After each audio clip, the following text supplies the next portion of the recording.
اعوذ باللہ من الشیطان الرجیم بسم اللہ الرحمن الرحیم سبحانک لا علم لنا الا ما علمتنا انک انت العلیم الحکیم رب اشرح لی صدری ویسر لی امری واحلل عقدۃ من لسانی یفقهوا قولی رب یسر ولا تعسر وتمم بالخیر وبک نستعین یا فتاح یا فتاح یا فتاح سیقول السفہاء من الناس ما ولاهم عن قبلتهم التي كانوا عليها، ان قریب بے وقوف آپ سے یہ کہیں گے کہ کس چیز نے ان کو ان کے قبلے سے پھیر دیا جس پر وہ تھے۔ کہہ دیجئے قل اللہ المشرق والمغرب، کہہ دیجئے کہ اللہ ہی کے لیے ہے جو مشرق اور مغرب میں ہے۔ یہدی من یشاء الی صراط مستقیم، اور اللہ تعالیٰ جس کو چاہتا ہے صراط مستقیم کی طرف ہدایت دے دیتا ہے۔ ہم نے پڑھا کہ جب مسلمان جو ہے ہجرت کر کے مدینہ آئے تو وہاں پر آپ نے مسلمانوں نے 15 سے 16 مہینے جو ہیں وہ بیت المقدس کی طرف نماز پڑھی تھی، یعنی کہ قبلہ جو تھا کیا تھا، بیت المقدس تھا، لیکن نبی صلی اللہ علیہ وسلم کی خواہش کیا تھی کہ قبلہ کیا ہو جائے، خانہ کعبہ ہو جائے، کیونکہ حضرت ابراہیم علیہ السلام کا قبلہ کیا تھا، خانہ کعبہ تھا۔ تو پھر اللہ تعالیٰ نے کہا کہ ان قریب تم سوال کریں گے یہ بے وقوف لوگ کہ قبلہ اگر پہلا ہی درست تھا تو چینج کیوں کیا، اور اگر وہی کرنا تھا تو پہلے ہی وہی کر دیتے۔ تو یعنی کہ سوال لوگ کرتے ہیں، اعتراض لوگ کرتے ہیں، اللہ تعالیٰ کے احکامات پر بھی تو کرتے ہیں نا، تو ہمارے معاملات میں بھی لوگ اعتراض کریں گے ہی کریں گے، تو آپ کو اس کے لیے تیار رہنا چاہیے۔ اللہ تعالیٰ کہتے ہیں کہ اللہ ہی کے لیے ہے مشرق اور مغرب، کہ اللہ تعالیٰ جس کی طرف چاہیں جس کا بھی رخ پھیر دیں۔ اصل چیز کیا ہے کہ ہم نے اللہ تعالیٰ کے حکم کو ماننا ہے، یہ نہیں کہ خانہ کعبہ کی طرف رخ کر لو، یہ نہیں کہ بیت المقدس کی طرف رخ کر لو، اصل کام کیا ہے کہ اللہ کے حکم کی پیروی کرنی ہے۔ وَكَذَلِكَ جَعَلْنَاكُمْ أُمَّةً وَسَطًا لِتَكُونُوا شُهَدَاءَ عَلَى النَّاسِ، اور ہم نے تم کو ایک ایسی جماعت بنایا ہے جو معتدل ہے، تاکہ تم لوگوں کے اوپر گواہ بن جاؤ۔ وَيَكُونَ الرَّسُولُ عَلَيْكُمْ شَهِيدًا، اور رسول بھی تم پر گواہ ہو جائیں، یعنی کہ نبی صلی اللہ علیہ وسلم امت محمدیہ کو کیا بنایا ہے، ایک معتدل امت بنایا ہے، یا اس کے احکامات کیا ہیں، نہ سخت ہیں نہ، یعنی کہ کیا ہے، ایک مینر والے احکامات ہیں ہمارے، جیسے ہم نے پہلے پڑھا کہ جب اگر معافی مانگنی ہے اللہ تعالیٰ نے کیا حکم دیا کہ ایک دوسرے کو قتل کرو پھر تمہاری توبہ قبول ہوگی، ہمارے لیے تو اتنے سخت احکامات نہیں ہیں، اور فرمایا کہ تم لوگوں کے اوپر گواہی دو گے۔ قیامت والے دن تمام انبیاء کی جب جماعتیں اللہ تعالیٰ کے سامنے کھڑی ہوں گی تو وہ مکر جائیں گے، وہ لوگ کہیں گے کہ اللہ تعالیٰ ہمیں آپ کے نبیوں نے کوئی پیغام نہیں دیا تھا، ہمیں تو پتہ ہی نہیں ہے کچھ، تو پھر جو ہے نا امت محمدیہ گواہی دے گی کہ نہیں، اللہ تعالیٰ ان کے انبیاء نے تمام احکامات اپنی اپنی امتوں کو پہنچا دیے تھے، تو وہ لوگ کہیں گے کہ تم تو اس وقت موجود ہی نہیں تھے، تمہیں کیسے پتا کہ ہمارے نبیوں نے ہمیں احکامات پہنچائے تھے یا نہیں پہنچائے تھے؟ تو وہ کہیں گے کیونکہ ہمارے رسول صلی اللہ علیہ وسلم نے ہمیں بتایا، ہم نے قرآن میں پڑھا ہے نا، تمام پچھلے انبیاء کے احکامات جو ہے نا اور ان کی قوموں کے حوال جو ہیں وہ اللہ تعالیٰ نے ہمیں بتائے ہیں، اور اللہ تعالیٰ یہاں پر فرماتے ہیں کہ تم جو ہے لوگوں کے اوپر گواہی دو گے، کیونکہ امت محمدیہ کی گواہی آپس میں بھی معتبر ہے۔ حضرت انس رضی اللہ عنہ سے روایت ہے کہ ایک مرتبہ کچھ لوگ ایک جنازے کو لے کر چلے، تو جو لوگ تھے وہاں پر موجود تھے، انہوں نے جب جنازے کو دیکھا تو انہوں نے اس کی تعریف کی، تو نبی صلی اللہ علیہ وسلم نے فرمایا وجبت، کہ واجب ہو گئی۔ پھر تھوڑی دیر بعد ایک اور جب جنازہ گزرا تو لوگوں نے اس کی بد تعریفی کی کہ یہ اچھا آدمی نہیں تھا جس شخص کا یہ جنازہ جا رہا ہے، تو نبی صلی اللہ علیہ وسلم نے فرمایا واجبت، اس پر بھی واجب ہو گئی۔ تو صحابہ کرام نے پوچھا کہ نبی صلی اللہ علیہ وسلم کیا واجب ہو گئی؟ تو نبی صلی اللہ علیہ وسلم نے فرمایا کہ پہلا جنازہ جو گزرا تھا جس کے لیے تم نے یہ کہا تھا کہ وہ اچھا ہے تو اس کے لیے جنت واجب ہو گئی کیونکہ تم نے اس کے حق میں گواہی دی تھی، اور جو دوسرا گزرا جس کی تم نے اچھائی بیان نہیں کی تھی تو اس کے لیے پھر کیا ہو گیا، یعنی کہ جہنم اس کے لیے واجب ہو گئی۔ یعنی کہ امت محمدیہ اسی لیے کہتے ہیں کہ گواہی جو ہے وہ معتبر ہے، اسی لیے کہتے ہیں کہ جب کوئی فوت ہو جائے تو پھر اس کی نہیں کرنی چاہیے، اس کی جو ہے نا برائی نہیں کرنی چاہیے۔ اسی طرح حضرت عمر رضی اللہ عنہ سے روایت ہے کہ نبی صلی اللہ علیہ وسلم فرمایا کہ کسی مسلمان کے لیے اگر 4 آدمی خیر کی گواہی دے دینا تو وہ جنت میں داخل ہوگا، اور پھر ہم نے عرض کیا کہ نبی صلی اللہ علیہ وسلم اگر 2 گواہی دے دیں تو نبی صلی اللہ علیہ وسلم ہے کہ ہاں 2 کی گواہی بھی معتبر ہے، تو ہمیں اپنے لیے اچھی گواہیاں جو ہے نا وہ اکٹھی کرنی چاہیے۔ وَمَا جَعَلْنَا الْقِبْلَةَ الَّتِي كُنْتَ عَلَيْهَا إِلَّا لِنَعْلَمَ مَن يَتَّبِعُ الرَّسُولَ مِمَّن يَنقَلِبُ عَلَىٰ عَقِبَيْهِ، اور جس قبلے پر آپ تھے ہم نے اسے اس لیے مقرر کیا تاکہ ہم جان لیں کہ کون رسول کی پیروی کرتا ہے اور کون الٹے پاؤں لوٹ جاتا ہے۔ یعنی کہ یہ قبلہ کو اللہ تعالیٰ چاہتے تو پہلے ہی قبلہ خانہ کعبہ ہی رکھ دیتے، تو اللہ تعالیٰ کہتے ہیں یہ جو چینج میں نے کیا کہ پہلے ادھر چلے جاؤ پھر اس طرف رخ کر لو، یہ ٹیسٹ تھا، ایک پتہ چلے کہ کون رسول کی پیروی کرتا ہے اور کون جو ہے وہ پیٹ پھیر کر جو ہے نا وہ مڑ جاتا ہے۔ وَإِن كَانَتْ لَكَبِيرَةً إِلَّا عَلَى الَّذِينَ هَدَى اللَّهُ، اور یہ جو قبلے کا پھر جانا ہے یہ بہت ہی بھاری چیز ہے، سوائے ان لوگوں کے ان لوگوں کے لیے جن کو اللہ تعالیٰ نے ہدایت دی. یعنی کہ اللہ تعالیٰ فرماتے ہیں کہ چینج جو ہے نا ہمیشہ مشکل لگتا ہے. ہم نے اپنی زندگی میں کوئی چینج لانا ہو ہمیں مشکل لگتا ہے نا. ہم نے اپنے گھر چینج کرنا ہو، جیسے اب سب نے ابھی ریسنٹ ہی گھر چینج کیے ہیں تو کتنا مشکل لگتا ہے. ہمیں لگتا ہے کہ ہم ایک جگہ تو ہم سیٹل ہو گئے ہوتے ہیں نا، ہماری جاب اگر چینج ہو جائے ہمیں دوسری جگہ سیٹل ہونا کتنا مشکل لگتا ہے. اپنی زندگی میں سے جیسے اب ہم نے کلاس سٹارٹ کیا، شروع میں مشکل لگتا ہے نا کہ اپنے گھر کو کیسے تھوڑا سا ٹائم کیسے مینج کریں. انسان ایک جس روٹین میں رہ رہا ہوتا ہے نا وہ اس میں یوز ٹو ہو جاتا ہے. تو چینج سے پتہ چلتا ہے کہ کون بات مانتا ہے اور کون بات نہیں مانتا ہے. وَمَا كَانَ اللَّهُ لِيُضِيعَ إِيمَانَكُمْ، اور بے شک اللہ تعالیٰ تمہارے ایمان کو ضائع نہیں کرے گا. إِنَّ اللَّهَ بِالنَّاسِ لَرَءُوفٌ رَحِيمٌ، اور بے شک اللہ تعالیٰ لوگوں کے ساتھ بڑا ہی شفقت کرنے والا اور بڑا ہی مہربان ہے. قَدْ نَرَىٰ تَقَلُّبَ وَجْهِكَ فِي السَّمَاءِ، اور نبی صلی اللہ علیہ وسلم ہم دیکھ رہے ہیں آپ کا آسمان کی طرف بار بار منہ کو اٹھانا. یعنی کہ کتنا ایک پیار کا انداز ہے نا کہ اللہ تعالیٰ فرما رہے ہیں کہ نبی صلی اللہ علیہ وسلم ہم دیکھ رہے ہیں آپ کو، آپ جب بار بار اوپر چہرہ کرتے ہیں. یعنی کہ نبی صلی اللہ علیہ وسلم کا دل تھا کہ خانہ کعبہ جو ہے وہ ہمارا قبلہ بن جائے، تو اب بار بار آسمان کی طرف دیکھتے تھے کہ شاید وہی آ جائے، شاید وہی آ جائے. تو اللہ تعالیٰ فرماتے ہیں کہ ہم دیکھ رہے ہیں آپ کو اور آپ کی جو ہے مراد ہے اس کو بھی سمجھ رہے ہیں، تو ان قریب ہم آپ کو جو ہے نا اس قبلے کی طرف پھیر دیں گے. فَلَنُوَلِّيَنَّكَ قِبْلَةً تَرْضَاهَا، اور ان قریب ضرور بضرور ہم آپ کو اس قبلے کی طرف پھیر دیں گے جو آپ چاہتے ہیں. فَوَلِّ وَجْهَكَ شَطْرَ الْمَسْجِدِ الْحَرَامِ، تو پھر یہ حکم آ گیا کہ آپ اپنا چہرہ مسجد حرام کی طرف کر لیجئے. وَحَيْثُ مَا كُنْتُمْ فَوَلُّوا وُجُوهَكُمْ شَطْرَهُ، اور آپ لوگ جہاں کہیں بھی ہو اپنے چہرے کو مسجد حرام کی طرف پھیر لو. وَإِنَّ الَّذِينَ أُوتُوا الْكِتَابَ لَيَعْلَمُونَ أَنَّهُ الْحَقُّ مِنْ رَبِّهِمْ، اور وہ لوگ جنہیں کتاب دی گئی یعنی کہ یہودی اور نصرانی یہ جانتے ہیں کہ یہی قبلہ حق ہے، یہی اللہ کی طرف سے حق کی بات ہے. کیونکہ یہودیوں کی کتاب میں یہ لکھا ہوا تھا کہ جو آخری نبی آئیں گے ان کا قبلہ خانہ کعبہ ہی ہوگا. پھر بھی اعتراض کر رہے ہیں کہ یہ کس طرح کا دین ہے، کبھی ادھر کو رخ موڑ دیتے ہیں کبھی ادھر کو رخ موڑ دیتے ہیں. وَمَا اللَّهُ بِغَافِلٍ عَمَّا يَعْمَلُونَ، اور اللہ تعالیٰ ان کاموں سے غافل نہیں ہے جن کو تم کرتے ہو.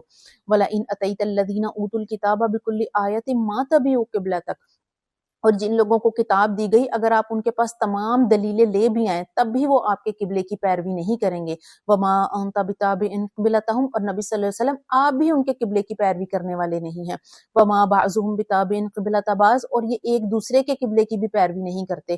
اب جو یہودی اب مسلمانوں کے قبلے کے اوپر تو اعتراض کرتے ہی کرتے تھے، تو اللہ تعالیٰ فرما رہے ہیں آپس میں بھی یہ یہودیوں کی اور نصرانیوں کی نہیں بنتی. یہودی جو ہیں وہ ان کا قبلہ بیت المقدس تھا، اور جو عیسائی تھے ان کا بھی اصل میں قبلہ بیت المقدس ہی تھا، لیکن انہوں نے کیا کر لیا کہ جو مشرق والا حصہ ہے وہ یہودیوں نے عیسائیوں نے رکھ لیا. کیونکہ جو بیت المقدس کا مشرقی حصہ تھا وہاں پہ رہتی تھی حضرت مریم علیہ السلام، وہاں پہ جو ہے نا حضرت عیسیٰ علیہ السلام کی پیدائش ہوئی تھی. تو انہوں نے اپنا قبلہ وہ مشرق والا کر لیا اور یہودیوں نے جو صخرہ ہے اس کو بنا لیا. تو اللہ تعالیٰ فرما رہے ہیں آپ کے قبلے پر تو اعتراض کرتے ہیں، آپس میں بھی ان کی نہیں بنتی، آپس میں بھی انہوں نے اپنا قبلہ ڈیفرنٹ کر لیا ہوا ہے.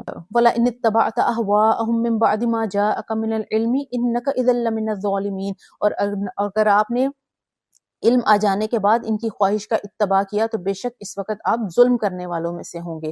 الذین آتیناہم الکتاب یعرفونہ کما یعرفون ابناءہم، اور ہم نے جن لوگوں کو کتاب دی وہ رسول کو ایسے پہچانتے ہیں جیسے کہ وہ اپنے بیٹوں کو پہچانتے ہیں.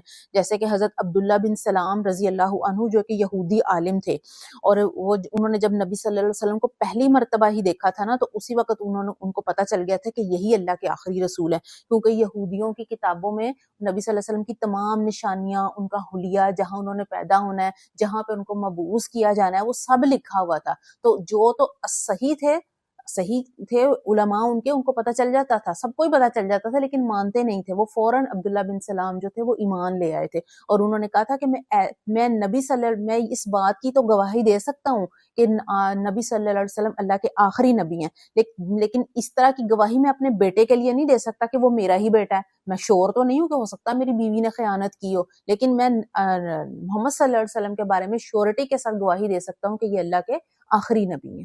وَإِنَّ فَرِيقًا مِّنْهُمْ لَيَكْتُمُونَ الْحَقَّ وَهُمْ يَعْلَمُونَ، اور بے شک ان میں سے ایک فریق ایسا ہے جو حق کو چھپاتا ہے، وَهُمْ يَعْلَمُونَ، حالانکہ وہ جانتے ہیں کہ اس کی سزا کیا ہے. ایسے علماء کہ جن کے پاس علم بھی ہے اور وہ علم کو چھپاتے ہیں تو ان کو آگ کی لگامیں ڈالی جائیں گی قیامت والے دن. تو جتنا بھی علم ہے ہمیں بھی درست علم جو ہے، غلط نہیں، درست علم ہے، جتنا ہو ہمیں بتانا چاہیے، دوسروں کے ساتھ شیئر ضرور کرنا چاہیے. ہو سکتا ہے میں عمل نہ کروں، کوئی سننے والا اس سے بہتر عمل کر لے، کیسے کسی کے دل پہ اثر کر جائے. ہمیں اپنے بچوں کو جا کر بتانا چاہیے، چھوٹی چھوٹی بات، کوئی ایسی چھوٹی بات ہم مطلب کوئی بات ایسی بھی ہوتی ہے کہ ہم اس کو سمجھتے ہی نہیں کہ یہ کوئی اتنی اثر کرے گی، لیکن اگلے سننے والے کے دل پہ کیسے اثر کرے یہ ہم نہیں جانتے ہیں. الحق من ربک فلا تکونن من الممترین، اور بے شک یہ حق ہے آپ کے رب کی طرف سے، آپ شک کرنے والوں میں سے نہ ہو جائیں. وَلِكُلٍّ وِجْهَةٌ هُوَ مُوَلِّيهَا، اور ہر ایک کے لیے ایک رخ ہے جس کی طرف وہ اپنا چہرہ کرتا ہے، یعنی کہ ہر ایک کا ایک سینٹر آف لائف ہوتا ہے. سینٹر آف لائف کیا ہوتا ہے؟ سینٹر آف لائف یہ ہوتا ہے کہ جب ہم یہ سوچیں کہ جب ہم فارغ ہوتے ہیں تو ہم کیا کرتے ہیں، ہم اس وقت کو کیسے گزارتے ہیں. موبائل میں کہیں شاپنگ کرنے چلے جاتے ہیں، کہیں ہم اپنے بچوں میں لگ جاتے ہیں، اپنی جاب میں لگ جاتے ہیں، اپنے گھر کے کاموں کو کس چیز کو ہم پریفرنس دیتے ہیں. تو ابھی ہمیں خود ہی پتہ چل جائے گا کہ ہمارا سینٹر آف لائف کیا ہے. قرآن کتنی دفعہ پڑھتے ہیں، یعنی کہ جیسے میں فارغ ہوں، میں کہوں چلو میں آج جو ہے نا یہ اب ایک قرآن کا ایک پارہ پڑھ لیتی ہوں، ایک پیج پڑھ لیتی ہوں. ابھی میرے پاس 10 منٹ ہے، ابھی میں نے وضو کیا ہے، نماز پڑھنے میں بھی 10 منٹ ہیں، چلو میں ایک پیج پڑھ لیتی ہوں قرآن کا. تو خود کو دیکھنا ہے کہ میرا سینٹر آف لائف کیا ہے. اللہ تعالیٰ یہ تو کہہ رہے ہیں کہ ہر ایک اپنا اپنا قبلہ ہے، تو میرا قبلہ کیا ہے. قبلے سے مراد صرف یہ نہیں ہے کہ خانہ کعبہ کی طرف میں رخ کرتی ہوں، بلکہ قبلے سے مراد یہ ہے کہ میں سارا دن میں کس کی طرف سب سے زیادہ متوجہ رہتی ہوں. تو خود ہی اپنا محاسبہ ہم نے خود کرنا ہے. فاستبقوا الخیرات، تو اللہ تعالیٰ کہتے ہیں لیکن کرنے والا کام کیا ہے، نیکیوں میں بڑھ بڑھو، بھاگ بھاگ کر نیکیاں کرو. وقت کا کیا پتہ ہے، زندگی کا کتنا ہمیں پتہ ہے، کوئی پتہ نہیں ہے، آج ہے کل نہیں ہے. تو جتنا موقع ملے، جتنی جو ہے نا وہ ہمیں ہر کام نیکی کرنے میں جلدی کرنی چاہیے، کیونکہ دیر کرنے سے نا بعض اوقات توفیق ہی چھن جاتی ہے. ہم کہتے ہیں اچھا چلو میں تھوڑی دیر بعد کر لوں گی، چلو میں یہ کر لوں گی، اور ہو سکتا ہے اس کے بعد ہمیں یاد، اکثر ایسے ہی ہوتا ہے کہ یاد بھی نہیں رہتا. تو جیسے ہی دل کو شیطان پھر لگ جاتا ہے نا آپ کے پیچھے کہ میں نے جیسے ہی نیکی کا ارادہ کیا، شیطان پیچھے لگ جائے گا اور وہ کسی اور چیز کی طرف آپ کو متوجہ کر دے گا. وہ کہے گا کہ یہ دیکھ لو، کچھ اور کام یاد آ جائے گا، تو نیکیوں سے آپ کو روکے گا. تو اللہ تعالیٰ کہہ رہے ہیں فاستبقوا الخیرات، فاستبقوا کہ بھاگ بھاگ کے نیکیاں کرو، جیسے ہی دل میں خیال آئے فوراً اس کو کر لو. اینما تکونوا یأتی بکم اللہ جمیعا، تم جہاں پر بھی ہوگے تو اللہ تعالیٰ قیامت کے دن تمہیں اکٹھا کر لے گا. ان اللہ علی کل شیء قدیر، اللہ تعالیٰ ہر چیز پر قادر ہیں. ومن حیث خرجت فولی وجہک شطر المسجد الحرام، اور آپ جس بھی جگہ سے باہر جائیں تو اپنا چہرہ مسجد حرام کی طرف پھیلیں، یعنی کہ جہاں پر بھی آپ مقیم ہیں، چاہے آپ سفر کر رہے ہیں، جہاں پر بھی ہیں آپ نے نماز کس کی طرف پڑھنی ہے، خانہ کعبہ کی طرف کرنی ہے.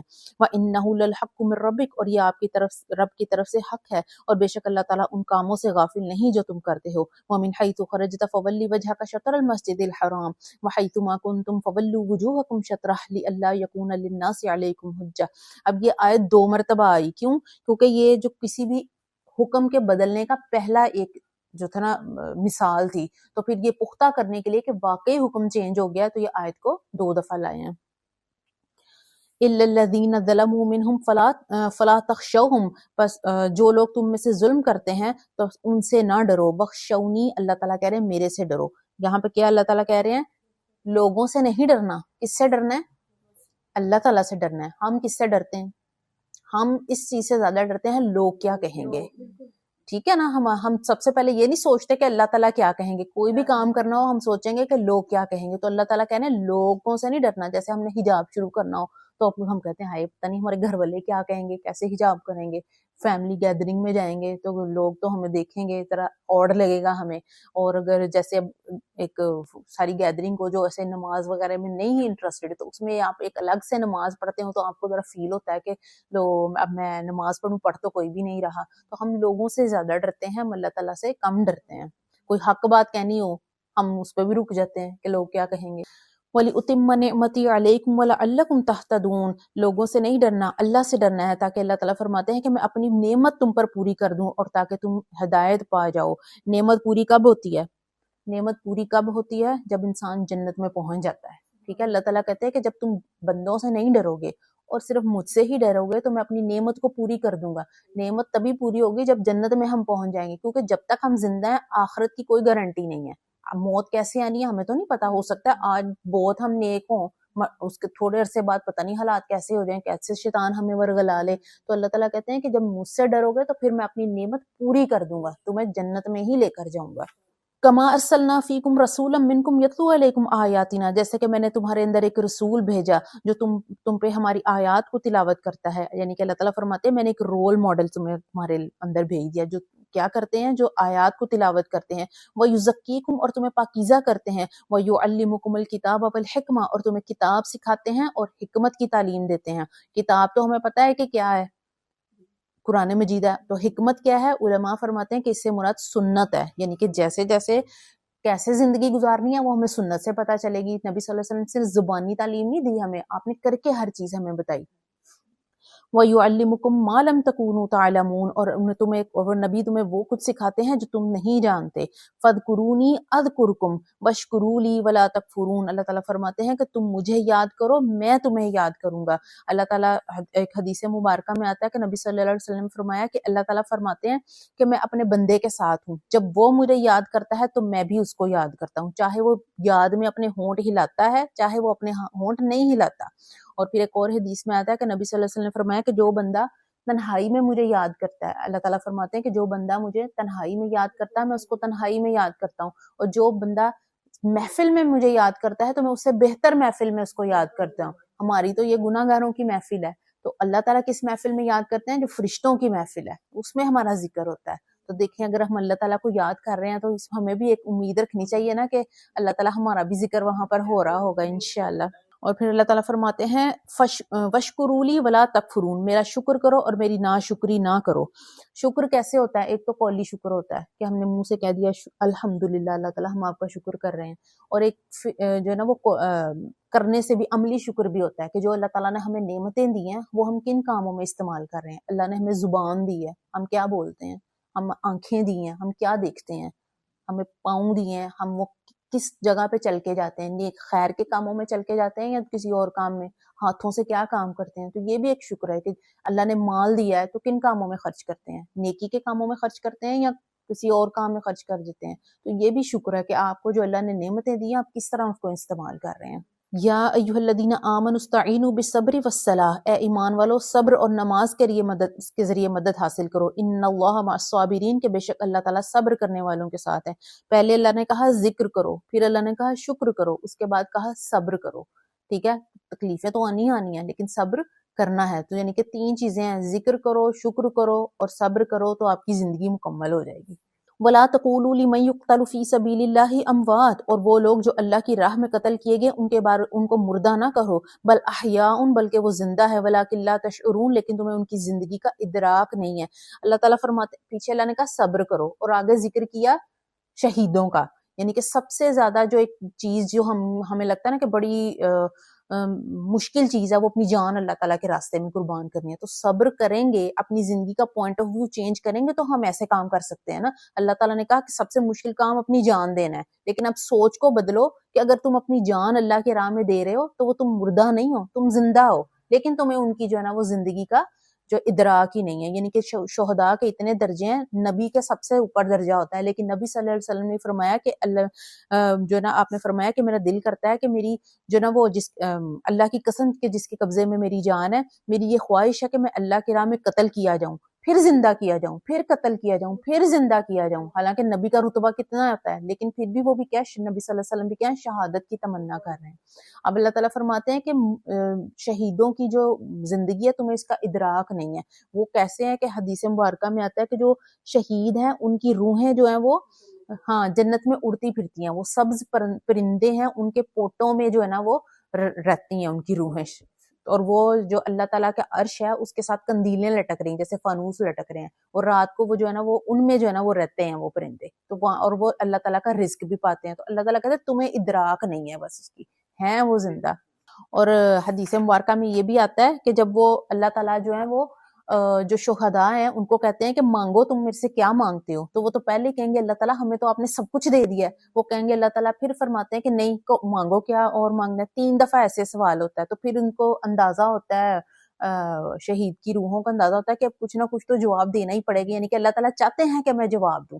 تو پھر وہ کیا کہتے ہیں کہ اللہ تعالیٰ ہماری خواہش یہ ہے کہ آپ ہمیں پھر جو ہے نا وہ دنیا میں بھیجیں اور پھر ہم آپ کے راہ میں جو ہے نا وہ شہید کیے جائیں، یعنی کہ اتنے رتبے ہیں ان کے۔ یعنی کہ شہید کا خون ابھی زمین کے اوپر گرتا نہیں ہے، لیکن وہ اپنے جنت میں اپنا مقام دیکھ لیتا ہے اس سے پہلے ہی، اور وہ قیامت والے دن شہید ایسا آئے گا کہ اس کا زخم تازہ ہوگا اور اس میں سے خون بھی بہ رہا ہوگا، ایسے وہ آئے گا قیامت والے دن۔ حضرت عمر کی دعا ہے اللہم ارزقنی شہادت فی سبیلک، کہ اللہ تعالیٰ کیا ہے مجھے آپ کے جو ہے وہ راستے میں شہادت کی موت دے۔ حدیثوں میں آتا ہے کہ جو شہید ہے اس کو اتنی بھی تکلیف نہیں ہوتی جتنی کسی چیونٹی کے کاٹنے سے ہوتی ہے، شہید کے اتنے رتبے ہیں۔ وَلَنَبْلُوَنَّكُمْ بِشَيْءٍ مِّنَ الْخَوْفِ وَالْجُوعِ وَنَقْصٍ مِّنَ الْأَمْوَالِ وَالْأَنفُسِ وَالثَّمَرَاتِ، اور اللہ تعالیٰ فرماتے ہیں کہ ہم تمہیں ضرور بضرور آزمائیں گے، خوف سے، بھوک سے، جان اور مالوں میں کمی سے، اور پھلوں میں کمی سے۔ وبشر الصابرین، یعنی کہ اللہ تعالیٰ فرماتے ہیں کہ صبر کیا ہے نا، صبر کا پہلے بتایا نا آپ کو، تو اللہ تعالیٰ کہتے ہیں کیونکہ صبر کرنا سیکھو، کیونکہ صبر تو کرتے ہی رہنا پڑے گا، کیونکہ آزمائشیں تو آتی ہی رہیں گی جب تک ہماری زندگی ہے، آزمائشیں آتی ہی رہتی ہیں، صرف آزمائشوں کی نوعیت چینج ہو جاتی ہے۔ جب ہم جوان تھے تب اور طرح کی تھی، اب جب تھوڑے سے اور آگے سٹیج پہ آگے ہیں وہ اور طرح کی آزمائشیں آتی ہی رہنی ہیں، لیکن اللہ تعالیٰ فرماتے ہیں وَبَشِّرِ الصَّابِرِينَ، کہ صبر کرنے والوں کو خوشخبری دے دو کہ صبر تو کرنا ہی پڑے گا۔ اور صبر کرنے والے کون ہیں؟ آگے اللہ تعالیٰ ہی بتا رہے ہیں الذین اذا اصابتہم مصیبت، کہ صبر کرنے والے وہ لوگ ہیں کہ جب انہیں کوئی مصیبت آتی ہے تو وہ کیا کہتے ہیں؟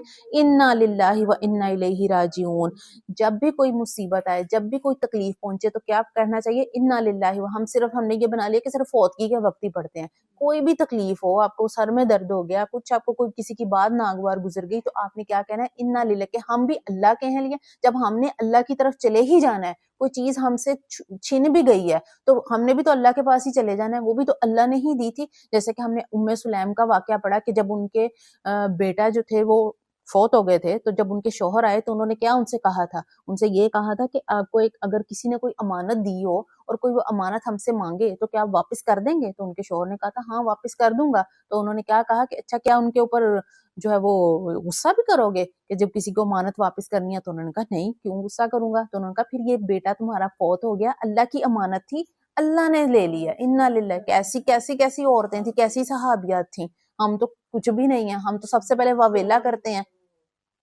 ٹھیک ہے۔ اولئک علیہم صلوات من ربہم ورحمہ، ایسے لوگ جو صبر کرتے ہیں ان کے لیے اللہ تعالیٰ کی رضا ہے اور رحمت ہے، وَأُولَٰئِکَ هُمُ الْمُهْتَدُونَ، اور وہی لوگ ہیں جو ہدایت پانے والے ہیں۔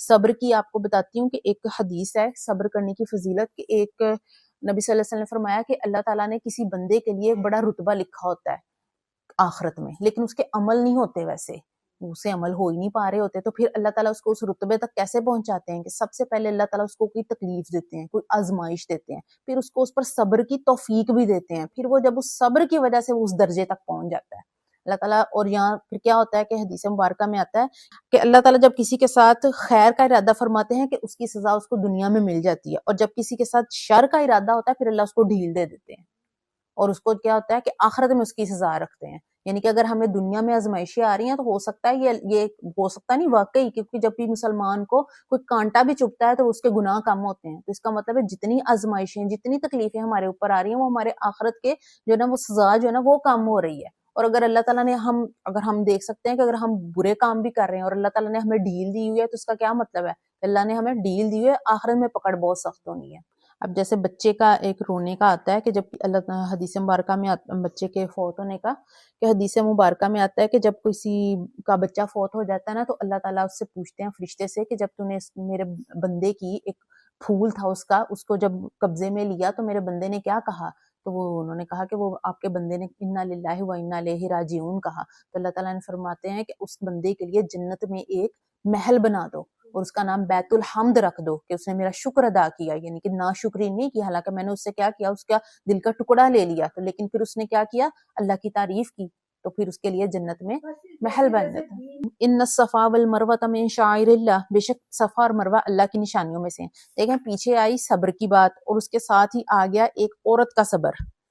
کیسے؟ صفا مروہ کس کی نشانی ہے؟ جب حضرت حاجرہ جو تھیں وہ اپنے بچے کے لیے حضرت اسماعیل کے لیے پانی لینے کے لیے بھاگی اور وہ انہوں نے صبر کیا، جب حضرت ابراہیم علیہ السلام ہے حضرت اسماعیل کو اور حضرت حاجرہ کو چھوڑ کے، اب انہوں نے کچھ بھی نہیں کہا، اتنے بیابان میں وہاں کچھ بھی نہیں تھا، کوئی انسان نہیں تھا، بس وہاں چھوڑ کے اور کہا بھی کچھ نہیں، اور اس میں ہم نے پڑھا تفاسیر میں کہ وہ فوراً ہی پلٹ گئے کچھ نہیں کہا، ان کو بس وہاں چھوڑا اور تھوڑا سا پانی تھا یا تھوڑا سا کھانا تھا، چھوڑ کے ان کو وہاں پر چلے گئے. تو حضرت ہاجرہ نے ان سے پوچھا کہ آپ ہمیں چھوڑ کر جا رہے ہیں، کیوں جا رہے ہیں؟ انہوں نے کوئی جواب نہیں دیا، چلتے جا رہے ہیں. پھر حضرت ہاجرہ نے ان سے پوچھا، پھر حضرت ہاجرہ نے کہا کہ آپ کے رب نے آپ کو ایسا کہا ہے؟ پھر حضرت ابراہیم نے کہا ہاں.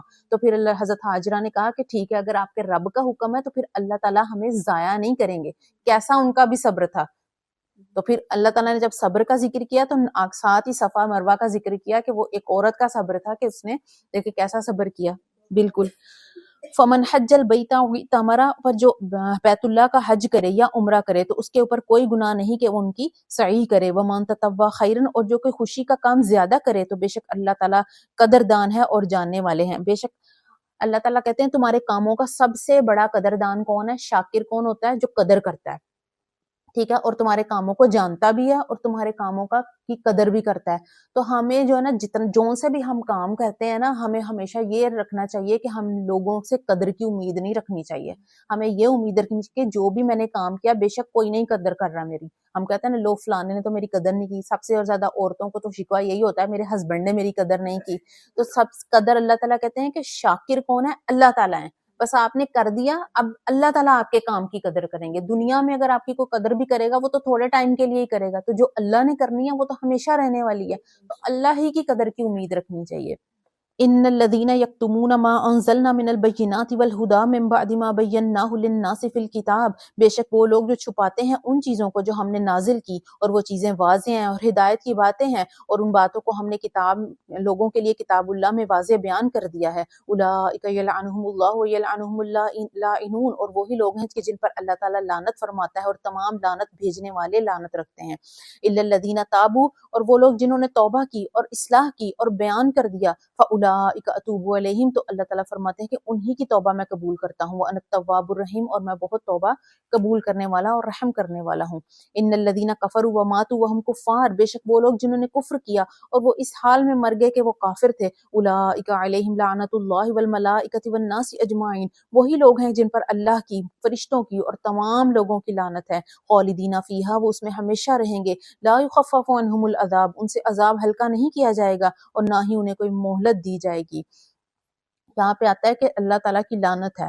تو ہمارے لیے ہم عورتیں کیا کرتی ہیں؟ بہت زیادہ لعنت دیتی رہتی ہیں. لعنت کے الفاظ بولتی ہیں نا، تو نہیں بولنی چاہیے. لعنت کا حکم کیا ہے کہ حدیث مبارکہ میں آتا ہے کہ کوئی شخص جب کسی کے اوپر لعنت بھیجتا ہے نا اور وہ اس لعنت کا مستحق نہیں ہوتا تو وہ لعنت آسمان کی طرف اٹھ جاتی ہے، یہاں تک کہ اس کو آسمان کے دروازے بند کر دیے جاتے ہیں اور وہ واپس جو ہے نا وہ پلٹ آتی ہے. اور کس کی طرف آتی ہے؟ جو دینے والا ہوتا ہے اس کی طرف ہوتی ہے. تو کسی کے کو جو ہے نا لعنت کے الفاظ نہیں بولنے چاہیے.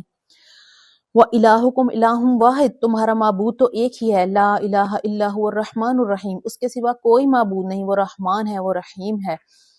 ان فی خلق السماوات، اللہ تعالیٰ کہتے ہیں کہ جب میں معبود برحق ہوں تو میری نشانیاں بھی دیکھو کہ بے شک ان فی خلق السماوات والارض، بے شک زمین اور آسمان کے پیدا کرنے میں، دن اور رات کے الٹنے پھیرنے میں، والفلک التی تجری فی البحر، اور سمندر میں جو کشتیاں چلتی ہیں جس سے لوگوں کو نفع حاصل ہوتا ہے. وما انزل اللہ من السماء من ماء، اور اللہ تعالیٰ آسمان سے جو پانی نازل کرتے ہیں جس کے ذریعے مردہ زمین کو زندہ کر دیتے ہیں. وبث فیہا من کل دابہ، اور زمین میں ہر طرح کے جانور کے چلنے پھرنے میں نشانیاں ہیں. وتصریف الریاح والسحاب المسخر بین السماء والارض لآیات لقوم یعقلون، اور پھر ہواؤں کے گردش کرنے میں اور بادلوں میں جو آسمان اور زمین کے درمیان مسخر ہیں، نشانیاں ہیں ان لوگوں کے لیے جو عقل رکھتے ہیں. کتنا پانی گرتا ہے جب بارش ہوتی ہے، کتنا، اللہ تعالیٰ کہتے ہیں بادلوں کو میں نے مسخر کیا ہوا ہے، کتنا ان کے اندر پانی ہوتا ہے. تو کبھی کوئی بادل گر گیا ہمارے اوپر؟ اللہ نے اس کو روک کے رکھا ہوا ہے. کتنے ٹن پانی، ہم پانی نہیں وہ برداشت کر سکتے. جب ایک دم پانی آ جاتا ہے ہر طرف کیا ہو جاتا ہے، طوفان مچ جاتا ہے. تو اللہ تعالیٰ کہتے ہیں بادلوں کو میں نے مسخر کیا ہوا ہے، وہ تمہارے اوپر گرتے نہیں ہیں کبھی بھی.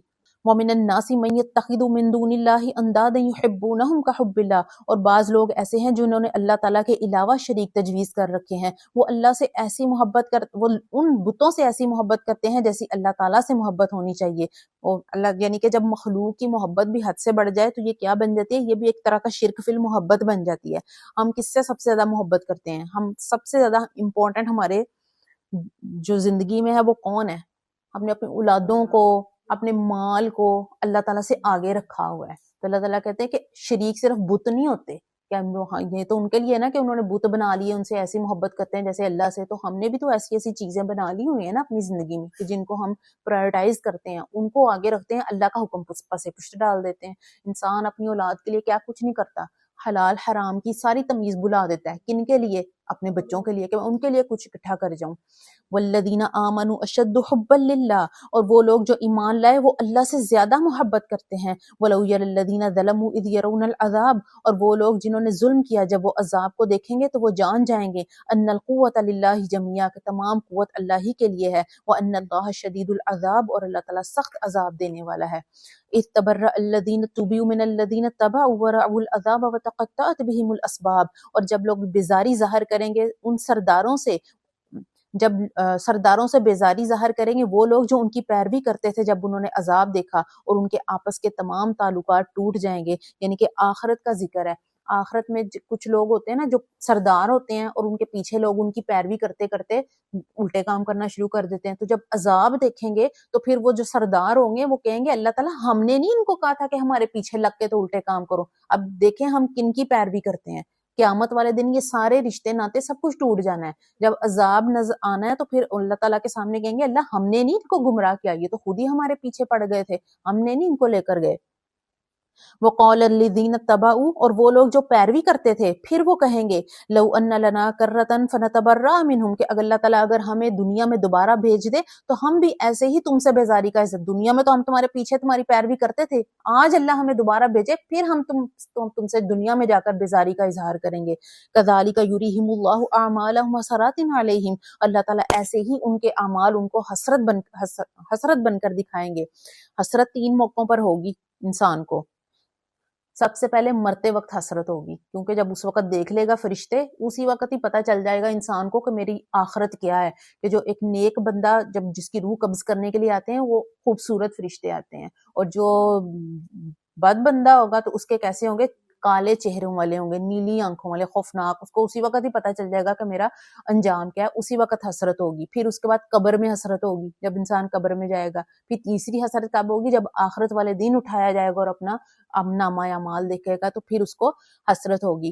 اور قیامت والے دن چاہے وہ انسان جو ہے وہ نیک ہے یعنی کہ جنتی ہے یا جہنم میں جانے والا ہے، دونوں کو ہی حسرت ہوگی۔ جہنمی کو تو اس لیے حسرت ہوگی کہ کاش میں جو ہے نا وہ نیک عمل کر لیتا اور آج میں بھی جنت میں جاتا، تو جو جنت میں جانے والا ہے اس کو کیوں حسرت ہوگی؟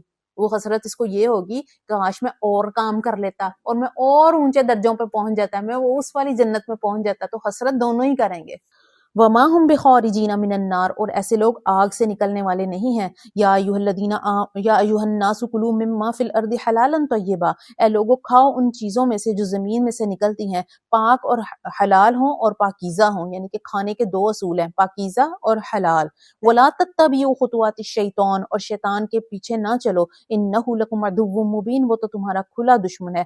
اللہ نے یہ نہیں کہا کہ خطوات ہے قدموں کے پیچھے نہ چلو، ایک قدم نہیں کہا، شیطان کے قدموں کے پیچھے نہ چلو، کیونکہ شیطان ایٹ ونس نہیں آپ کو بہکا لیتا، شیطان آہستہ آہستہ آپ کو کبھی کہے گا، آہستہ آہستہ بہکائے گا، کبھی ایک چھوٹا سا کام کہے گا الٹا کرو، پھر اس سے اگلی سٹیج پہ لے جائے گا، پھر اگلی سٹیج پر لے جائے گا۔ تو اللہ تعالیٰ نے کہا شیطان کے قدموں کی پیروی نہیں کرنی، وہ تمہارا کھلا دشمن ہے، کیونکہ قرآن میں بار بار آتا ہے نا، 2-3 آیتوں میں آتا ہے کہ وہ اس نے قسم کھائی کہ اللہ تعالیٰ میں لوگوں کو ضرور بہکاؤں گا، تو وہ اس نے تو کھلا اعلان کیا ہوا ہے کہ میں نے آپ کو بہکانا ہی بہکانا ہے۔ انما یأمرکم بالسوء والفحشاء، کہ بے شک وہ تم کو برائی کا اور بے حیائی کا حکم دیتا ہے، وان تقولوا علی اللہ ما لا تعلمون، اور یہ تمہیں حکم دیتا ہے کہ تم اللہ کے ذمے وہ باتیں لگاؤ جن کو تم جانتے نہیں۔ ہم نے بھی بہت سارے رسم و رواج خود بنائے ہوئے ہیں، اب کہتا ہے نا شیطان کہتا ہے کہ تم اللہ کے ذمے وہ باتیں لگاؤ جو اللہ نے نہیں کہیں، جیسے کہ ہم کہتے ہیں ہم نے محرم سفر میں شادیاں نہیں کرنی، اللہ نے تو منع نہیں کیا، کہاں پہ لکھا ہوا ہے؟ نہیں لکھا ہوا نا۔ تو یہ ہوتا ہے کہ ان تقولوا علی اللہ ما لا تعلمون، کہ اللہ کے ذمہ وہ باتیں لگا دینا کہ جو ہے نا وہ تم جانتے ہی نہیں ہو، اللہ نے تو نہیں کہیں، اللہ نے کہا ہے کہ تم محرم میں شادی نہ کرو۔ اور بعض میں نے یہ بھی سنا ہے کہ جو جیسے جن کی نئی نئی شادیاں ہوتی ہیں وہ کہتے ہیں محرم آ گیا تو چلو اب اس کو اپنے امی کے گھر بھیج دو، اکٹھے نہیں رہنا، حالانکہ ایسا کچھ بھی نہیں ہے۔ قرآن پڑھنے کا مقصد یہ ہے کہ کبھی بھی انسان کو ہدایت آ سکتی ہے، پہلے تو چلو، اب تو دیکھیں گھر گھر میں دورہ قرآن کی کلاس ہو رہی ہے، اب تو دین سیکھنا آسان ہے۔ وَإِذَا قِيلَ لَهُمُ اتَّبِعُوا مَا أَنزَلَ اللَّهُ، اور جب ان سے کہا جاتا ہے اس چیز کی پیروی کرو جو اللہ نے نازل کی، تو کہتے ہیں ہم تو اس کی ہی پیروی کی جو اللہ نے جس پر ہم نے اپنے باپ داداؤں کو پایا۔ دیکھیں ہم بھی یہی کہتے ہیں نا، بھئی ہمارے تو امی ابو یہی کرتے تھے، ہماری تو امی یہی کرتی تھی، ہمارے خاندان میں یہی چلتا آ رہا تھا۔ دیکھیں اللہ تعالیٰ نے قرآن میں ہی لکھا ہوا ہے، اولو کان آباؤہم لا یعقلون شیئا ولا یہتدون، کیا وہ اپنے باپ داداؤں کی پیروی تب بھی کریں گے چاہے ان کے باپ دادا کچھ بھی سمجھتے نہ ہو اور ہدایت پر نہ ہو۔ ومثل الذین کفروا کمثل الذی ینعق بما لا یسمع الا دعاء ونداء، اور ان لوگوں کی مثال جنہوں نے کفر کیا اس شخص کی ہے جو ایسی چیز کو، جو ایک جانور کو آواز دے کہ جو سوائے چیخو پکار کے کچھ نہ سنتی ہو۔ یعنی کہ اگر کافروں کو آپ حق کی بات بتائیں گے بھی تو جیسے آپ جانور کے ساتھ باتیں کریں تو جانور کو آپ کی بات سمجھ آ رہی ہے، وہ یہی سمجھے گا یہ بس چیخو پکار کر رہا ہے۔ تو کافر کو بھی اگر حق کی بات بتائیں گے تو وہ بھی یہی سمجھے گا، اس کو سمجھ کچھ نہیں آ رہی، وہ بھی یہی سمجھے گا کہ بس یہ آوازیں آ رہی ہیں مختلف طرح کی۔ صم بکم عمی فہم لا یعقلون، کہ وہ گونگے ہیں، اندھے ہیں، بہرے ہیں، کچھ سمجھ نہیں رکھتے۔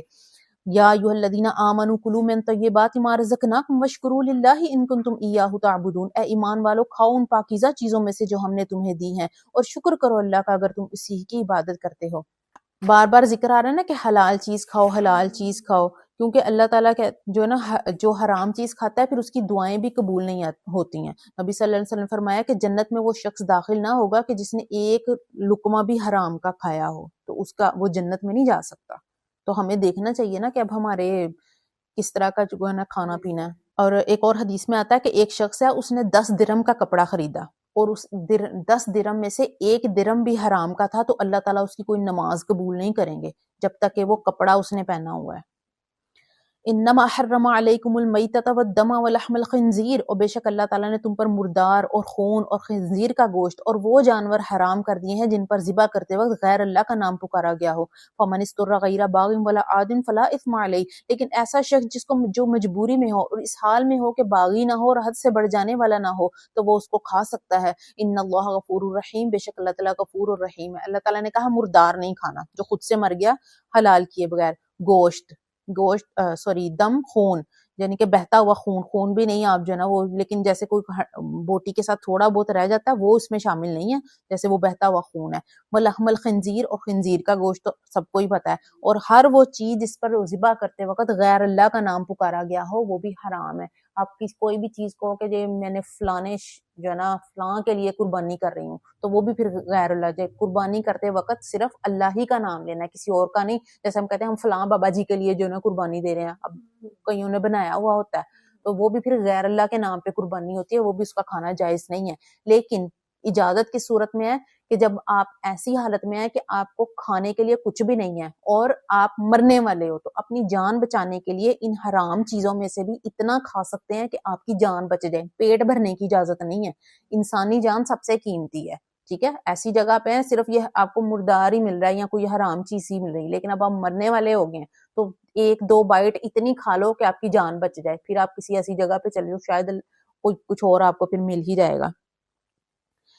ان الذین یکتمون ما انزل اللہ من الکتاب ویشترون به ثمنا قلیلا، بے شک وہ لوگ جو چھپاتے ہیں اس چیز کو جو اللہ نے نازل فرمائی یعنی کہ کتاب اللہ، اور تھوڑی قیمت کے بدلے اس کو جو ہے نا خرید لیتے ہیں۔ اولئک ما یاکلون فی بطونہم الا النار، اور وہ لوگ اپنے پیٹوں میں آگ ہی بھرتے ہیں۔ ولا یکلمہم اللہ یوم القیامہ، اللہ تعالیٰ قیامت کے دن ان سے بات نہیں کریں گے اور انہیں پاک بھی نہیں کریں گے اور ان کے لیے دردناک عذاب ہے۔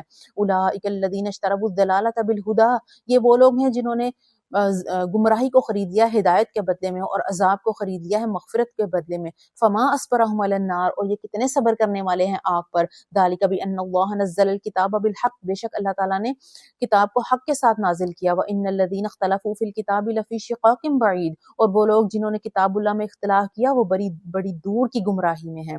لیس البر ان تولوا وجوہکم قبل المشرق والمغرب ولکن البر من آمن باللہ والیوم الآخر۔ اللہ تعالیٰ، صحابہ کرام نے اللہ تعالیٰ نبی صلی اللہ علیہ وسلم سے نیکی کے بارے میں سوال کیا تو اللہ تعالیٰ نے فرمایا کہ نیکی یہ نہیں ہے کہ تم اپنا چہرہ مشرق کی طرف کر لو یا مغرب کی طرف کر لو، اصل میں نیکی کیا ہے کہ ایمان لاؤ اللہ پر۔ سب سے پہلے جب بھی نیکی کا ذکر آئے گا نا تو ایمان ضرور آئے گا۔ کیوں؟ کیونکہ ایمان کے بغیر کوئی بھی نیکی آخرت میں فائدہ نہیں دے گی، سب سے پہلے ایمان ہونا ضروری ہے۔ ٹھیک ہے. نیکی کیا ہے؟ ایمان لاؤ اللہ پر، یوم آخرت پر، فرشتوں پر، کتابوں پر اور نبیوں پر. وآت المال علی حبہ، اور محبت کے باوجود اپنا مال دو. سب سے زیادہ انسان کو اپنے مال سے ہی محبت ہوتی ہے. اللہ تعالیٰ کہتے ہیں مال سے محبت کے باوجود اپنا مال دو. کس کو؟ ذل قربا، اپنے رشتہ داروں کو. رشتہ داروں کو دینے کا دوہرا اجر ہوتا ہے، ایک تو مال خرچ کرنے کا، دوسرا آپ جو ان کے ساتھ کیا کریں؟ صلہ رحمی کر رہے ہیں. والیتامى، اور یتیموں کو، والمساکین، مسکینوں کو. مسکین وہ ہوتا ہے جو آپ سے مانگتا نہیں ہے، ٹھیک ہے.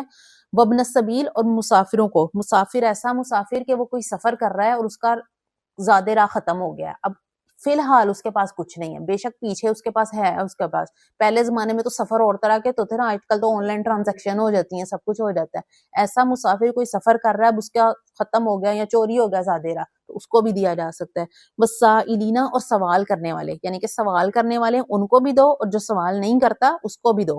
وفی الرقاب، اور غلاموں کو آزاد کرانے میں بھی. واقام الصلاۃ، نماز قائم کرو. وآت الزکاۃ، زکات دو. والموفون بعہدہم اذا عاہدوا، اور نیکوکار وہ لوگ ہیں کہ جو اپنے وعدوں کو پورا کرتے ہیں. کسی کے ساتھ بھی جو نا دھوکہ دینے والے، حدیث مبارکہ میں آتا ہے کہ جو دھوکہ دیتا ہے نا، وعدہ کر کے پورا نہیں کرتا، قیامت والے دن اس کے دھوکے کے بقدر ایک جھنڈا گاڑا ہوا ہوگا اس کے اوپر، اور دور سے ہی لوگوں کو پتا چل جائے گا کہ یہ کیا تھا، دنیا میں دھوکے باز تھا، اپنے وعدے کو پورا نہیں کرتا تھا. والصابرین فی البأساء والضراء وحین الباس، اور صبر کرنے والے ہیں سختی میں، تکلیف میں اور جنگ کے موقع پر. اولئک الذین صدقوا، اور یہی لوگ ہیں جنہوں نے سچائی کی راہ اختیار کی. واولئک هم المتقون، اور یہی لوگ جو ہیں متقی ہیں. صبر کرنے والے، حدیث مبارکہ میں آتا ہے کہ قیامت والے دن اعلان ہوگا کہ صابرین کھڑے ہو جائیں، جو صبر کرنے والے نا وہ کھڑے ہو جائیں. تو کتنے لوگ کھڑے ہوں گے؟ 70,000. کتنے اربوں کی دنیا ہے، جب سے دنیا بنی، جب ختم ہوگی کتنے ہزار عربی ہوں گے، پتہ نہیں اب کتنی اللہ کی مخلوق ہے، اتنے اس میں سے کتنے لوگ کھڑے ہوں گے؟ صرف 70,000 لوگ. تو اللہ تعالیٰ ان کو کہیں گے کہ تم بغیر حساب کتاب کے جنت میں داخل ہو جاؤ. یا ایھا الذین آمنوا کتب علیکم القصاص فی القتلی، اے ایمان والو تم پر قصاص فرض کیا گیا مقتولین کے بارے میں. قصاص کیا ہوتا ہے؟ الحر بالحر، یعنی آزاد کے بدلے میں آزاد. پہلے زمانے میں غلام بھی ہوتے تھے، آزاد بھی ہوتے تھے. آج کل تو وہ غلاموں والا سسٹم نہیں ہے، جو ہماری جو میڈ ہیں وہ ہمارے غلام یا باندیاں نہیں ہیں، پہلے ہوتا تھا. تو اللہ تعالیٰ فرماتے ہیں آزاد نے اگر کسی آزاد کو قتل کیا تو آزاد کو قتل کیا جائے گا، اس کے یعنی کہ جان کے بدلے میں جان. قصاص کیا ہے؟ جان کے بدلے میں جان. الحر بالحر، آزاد کے بدلے میں آزاد، غلام کے بدلے میں غلام، اور عورت کے بدلے میں عورت. فمن عفی لہ من اخیہ شیء فاتباع بالمعروف، اور جو شخص اپنے بھائی کے لیے کچھ معافی کر دے تو بھلائی کے ساتھ ہی اس کا مطالبہ کرو. واداء الیہ باحسان، اور اچھے طریقے سے اس کی ادائیگی کرو. لیکن اگر کوئی کہتا ہے کہ میں قصاص نہیں لوں گا اور میں فدیہ لینا چاہتا ہوں، تو اللہ تعالیٰ کہتے ہیں کہ فدیہ بھی اچھے طریقے سے ادا کرو. پیسے اگر جو کوئی لے لیتے ہیں. ذالک تخفیف من ربکم ورحمہ، یہ تمہارے رب کی طرف سے نرمی ہے اور رحمت ہے. فمن اعتدی بعد ذالک فلہ عذاب علیم، اور جس نے اس کے بعد جو نہ زیادتی کی تو اس کے لیے دردناک عذاب ہے. وَلَكُمْ فِي الْقِصَاصِ حَيَاةٌ يَا أُولِي الْأَلْبَابِ، اور تمہارے لیے قصاص میں زندگی ہے عقل والو، تاکہ تم پرہیزگار بنو. قصاص ہوتا ہے قتل کے بدلے میں قتل، تو یہ زندگی کیسے ہو گئی؟ اللہ تعالیٰ کہتے ہیں قصاص میں زندگی ہے. قصاص میں زندگی ایسے ہے کہ جب کسی ایک بندے کو قتل کے بدلے میں قتل کیا جائے گا نا، تو باقی ڈر جائیں گے اور پھر باقی قتل کرنے سے باز رہیں گے. تو زندگی ہوئی نا اس کے اندر، ہے نا. آج کل ملتا ہی نہیں ہے کسی کو سزا، تو لوگ بے خوف ہو گئے ہیں، جس کو مرضی قتل کرتے جاتے ہیں. تو اللہ تعالیٰ اسی لیے کہتا ہے قصاص میں ہے زندگی، اسی لیے کہ اگر کسی ایک کو سزا صحیح مل جائے گی نا تو باقی سارے سدھر جائیں گے. کتب علیکم اذا حضر احدکم الموت ان ترک خیرا الوصیۃ للوالدین، اور تم پر فرض کیا گیا ہے کہ جب تم میں سے کسی کو موت آ جائے تو اپنے والدین کے لیے، قرابت داروں کے لیے اچھے طریقے سے وصیت کر دے. حقا للمتقین، یہ ان لوگوں کے لیے حکم ہے جو کہ خدا کا خوف رکھتے ہیں. اچھا جی، وصیت کتنے میں ہونی چاہیے؟ اب یہ پہلے تھا یہ حکم کہ تم نے وصیت کر کے جانی ہے، اب اللہ تعالیٰ نے حصے اس کے بعد مقرر کر دیے سب کے. اگر آپ نے وصیت کرنی ہے تو آپ نے اپنے 1/3 مال میں سے وصیت کرنی ہے، یعنی کہ جتنا آپ کا مال ہے اس کے 3 حصے کریں. 2 حصے تو پہلے اللہ نے حصے مقرر کر دیے نا کہ آپ کے بچوں کو اتنا ملے گا، اگر آپ کے شوہر ہیں یا بیوی ہے اس کو اتنا ملے گا. تو جو آپ خود سے ان کے علاوہ کسی اور کو چیریٹی میں دینا چاہتے ہیں یا کسی اور چیز میں، تو وہ کتنے میں وصیت ہو سکتی ہے؟ 1/3 مال میں سے بھی، کیونکہ وہ باقی جو مال ہوتا ہے وہ آپ کے وارثوں کا ہوتا ہے، ان کا حق نہیں مار سکتے. جیسے آپ کہو کہ نہیں میں جی پورے مال کی وصیت کر دیتا ہوں، تو پھر جو آپ کے بچے ہیں یا آپ کے وارث ہیں ان کے ساتھ زیادتی ہوگی نا. تو 1/3 مال میں سے وصیت کرنی ہوتی ہے. فَمَن بَدَّلَهُ بَعْدَ مَا سَمِعَهُ فَإِنَّمَا إِثْمُهُ عَلَى الَّذِينَ يُبَدِّلُونَهُ، اور وہ شخص جو وصیت کو سننے کے بعد اس کو بدل دے تو اس کا گناہ اس پر ہوگا جو اس کو تبدیل کر دے گا، بے شک اللہ تعالیٰ سننے والا اور جاننے والا ہے۔ یعنی کہ کسی کے لیے بھی وصیت کو تبدیل کرنا درست نہیں ہے۔ جیسے بعض لوگ کہتے ہیں لو اس کو وصیت کر دی، اب وہ تو مر ہی گیا ہے، تو ہم کہتے ہیں اپنے سے بتا دیتے ہیں کہ اس نے تو یہ وصیت کی تھی، یا وصیت کو تبدیل کر دیتے ہیں، تو وصیت کو تبدیل کرنا گناہ ہے۔ فمن خاف من موص جنفا او اثما فاصلح بینہم فلا اثم علیہ، اور جو شخص وصیت کرنے والے کی طرف سے کسی جانبداری یا گناہ کا خوف کرے تو پھر ان کے درمیان صلح کروا دے تو کوئی گناہ نہیں ہے۔ یعنی کہ کسی نے ایسی وصیت کر دی ہے کہ وارثوں کا حق مارا جا رہا ہے، تو پھر جو ہے نا وہ اس وصیت کو چینج کیا جا سکتا ہے۔ ان اللہ غفور الرحیم، بے شک اللہ تعالیٰ غفور اور رحیم ہے۔ یا ایھا الذین، اب جو ہے نا وہ وارثوں کا حق مارنے کا ہم جو ہے نا سب سے زیادہ جو ہے نا وہ کام غلط کس چیز میں ہوتا ہے؟ یہ وراثت میں ہی ہوتا ہے، کوئی کسی کو صحیح حصہ ملتا نہیں ہے، ٹھیک ہے۔ تو حدیث مبارکہ میں آتا ہے کہ کوئی مرد یا عورت 60 سال تک اللہ تعالیٰ کی فرما برداری کرتا رہے، پھر ان کو موت آ جائے اور وصیت کرنے میں کسی کا جو ہے نا وہ نقصان پہنچا دیں تو پھر ان کے لیے دوزخ واجب ہو جاتی ہے۔ اتنا سخت حکم ہے وصیت کا جس کو ہم سمجھتے نہیں۔ سب سے زیادہ حدیث مبارکہ میں آتا ہے کہ سب سے پہلے جو علم اٹھایا جائے گا نا دنیا میں سے وہ یہ وراثت کا ہی علم ہے۔ کوئی وراثت کے احکامات پر عمل کرتا ہے؟ کوئی بھی نہیں کرتا۔ یا ایھا الذین آمنوا کتب علیکم الصیام کما کتب علی الذین من قبلکم لعلکم تتقون، اے ایمان والو تم پر روزے فرض کیے گئے جیسا کہ تم سے پہلے لوگوں پر فرض کیے گئے تاکہ تم متقی بن جاؤ۔ ایام معدودات، یہ تو تھوڑے سے دن ہے، صرف ایک مہینہ ہے۔ فمن کان منکم مریضا او علی سفر، ان پر تم میں سے جو شخص مریض ہو یا سفر پر ہو تو وہ دوسرے دنوں کی گنتی کر کے روزے پورے کر لے، یعنی کہ جتنے بھی روزے ہیں ان کی گنتی پوری کرنی ضروری ہے۔ اگر آپ کے چھوٹ جاتے ہیں پیریڈز کی وجہ سے یا نفاس کی وجہ سے کسی بھی وجہ سے تو آپ نے ان کو پورا کرنا ہے۔ وَعَلَى الَّذِينَ يُطِيقُونَهُ فِدْيَةٌ طَعَامُ مِسْكِين، اور وہ لوگ جو روزہ رکھنے کی طاقت نہیں رکھتے ان کے ذمے فدیہ ہے ایک مسکین کو کھانا کھلانا۔ جو طاقت نہیں نہ رکھتے، جیسے کہ ایسی بیماری ہے کہ وہ ابھی نہیں رکھ سکتے لیکن بعد میں وہ تندرست ہو جائیں گے تو پھر وہ چاہے ان کا فدیہ دے بھی دیا ہوگا نا وہ ان کو پورا کریں گے۔ پورا کون نہیں کرے گا کہ ایسا بوڑھا ہے کہ اب اس کے درست ہونے کی امید ہی نہیں ہے تو پھر وہ کیا کرے گا؟ بس فدیہ دے گا، اس کے ذمے نہیں ہے پورا کرنا۔ جیسے اب میں ہوں، اگر مجھے کوئی بیماری ایسی آ جاتی ہے میں اس رمضان میں نہیں رکھ پاتی تو پھر میں فدیہ بھی دوں گی، جب تندرست ہو جاؤں گی میں وہ پورے بھی کروں گی اس کو۔ فَمَن تَطَوَّعَ خَيْرًا فَهُوَ خَيْرٌ لَهُ، اور جو شخص خیر نیکی کا کام اپنی خوشی سے زیادہ کر لے یعنی نفلی روزے رکھے تو وہ اس کے لیے بہتر ہے۔ وَأَن تَصُومُوا خَيْرٌ لَكُمْ إِن كُنتُمْ تَعْلَمُونَ، اگر تم روزہ رکھو تو یہ تمہارے لیے بہتر ہے اگر تم جانتے ہو۔ شہر رمضان الذی انزل فیہ القرآن، اور رمضان کا مہینہ وہ مہینہ ہے جس میں قرآن نازل کیا گیا۔ ھدی للناس، یہ لوگوں کے لیے ہدایت ہے، وبینات من الہدی والفرقان، اور ہدایت ہے اس میں ہدایت ہے اور اس میں خوب احکامات کو خوب واضح بیان کیا گیا ہے۔ فمن شہد منکم الشہر فلیصم، پر جو شخص اس ماہ میں موجود ہے وہ اس کے روزے ضرور رکھے۔ ومن کان مریضا، اور جو شخص مریض ہے یا سفر پر ہے تو اس کے روزے دوسرے دنوں میں رکھ لے۔ یرید اللہ بکم اليسر، اللہ تعالیٰ تم پر آسانی چاہتے ہیں، ولا یرید بکم العسر، تم پر تنگی کا ارادہ نہیں رکھتے۔ ولتکملوا العدۃ، اللہ تعالیٰ فرماتے ہیں تم گنتی پوری کرو۔ ولتکبروا اللہ، اللہ کی بڑائی بیان کرو، علی ما ہداکم، کہ اس نے تمہیں ہدایت دی، ولعلکم تشکرون، تاکہ تم شکر گزار بندے بن جاؤ۔ اللہ تعالیٰ کہتے ہیں کہ تم نے کیا کرنا ہے؟ اللہ کی ایک تو اپنی جو ہے نا وہ روزے پورے کرنے ہیں، اس کے بعد اللہ تعالیٰ کی تکبیر بیان کرنی ہے۔ جو ہم تکبیریں کب پڑھتے ہیں؟ عید والے دن پڑھتے ہیں نا، یعنی کہ عید ہماری خوشی کا دن ہوتا ہے تو اس میں اللہ تعالیٰ نے ہمیں کیا کہا کہ تم نے اللہ تعالیٰ کی بڑائی بیان کرنی ہے۔ اللہ اکبر لا الہ الا اللہ واللہ اکبر، ٹھیک ہے، یہ ہم پڑھتے ہیں۔ تو ہماری خوشی کے موقع، اللہ نے کہا خوشی کا موقع ہے تو کیا کرنا ہے؟ اللہ کی بڑائی بیان کرنی ہے۔ ہماری جو خوشی کے موقع ہوتے ہیں، ہماری شادی بیاہ ہوتی ہے یا کوئی اور ہم خوشی کا موقع ہوتا ہے، ہم کتنی اللہ کی بڑائی بیان کرتے ہیں۔ اللہ نے خوشی منانے کا طریقہ بتایا ہے یہاں پہ کہ اللہ کی بڑائی بیان کرنی ہے۔ مسلمانوں کے لیے دو ہی خوشی کے دن ہے نا، ایک عید الفطر اور ایک عید الاضحیٰ۔ تو اور ہماری جو ایسے شادیاں ہیں یا کوئی اور ہمارا کوئی فنکشن ہوتا ہے جو خوشی کا دن ہوتا ہے اس میں ہم کتنا اللہ تعالیٰ کو یاد کرتے ہیں؟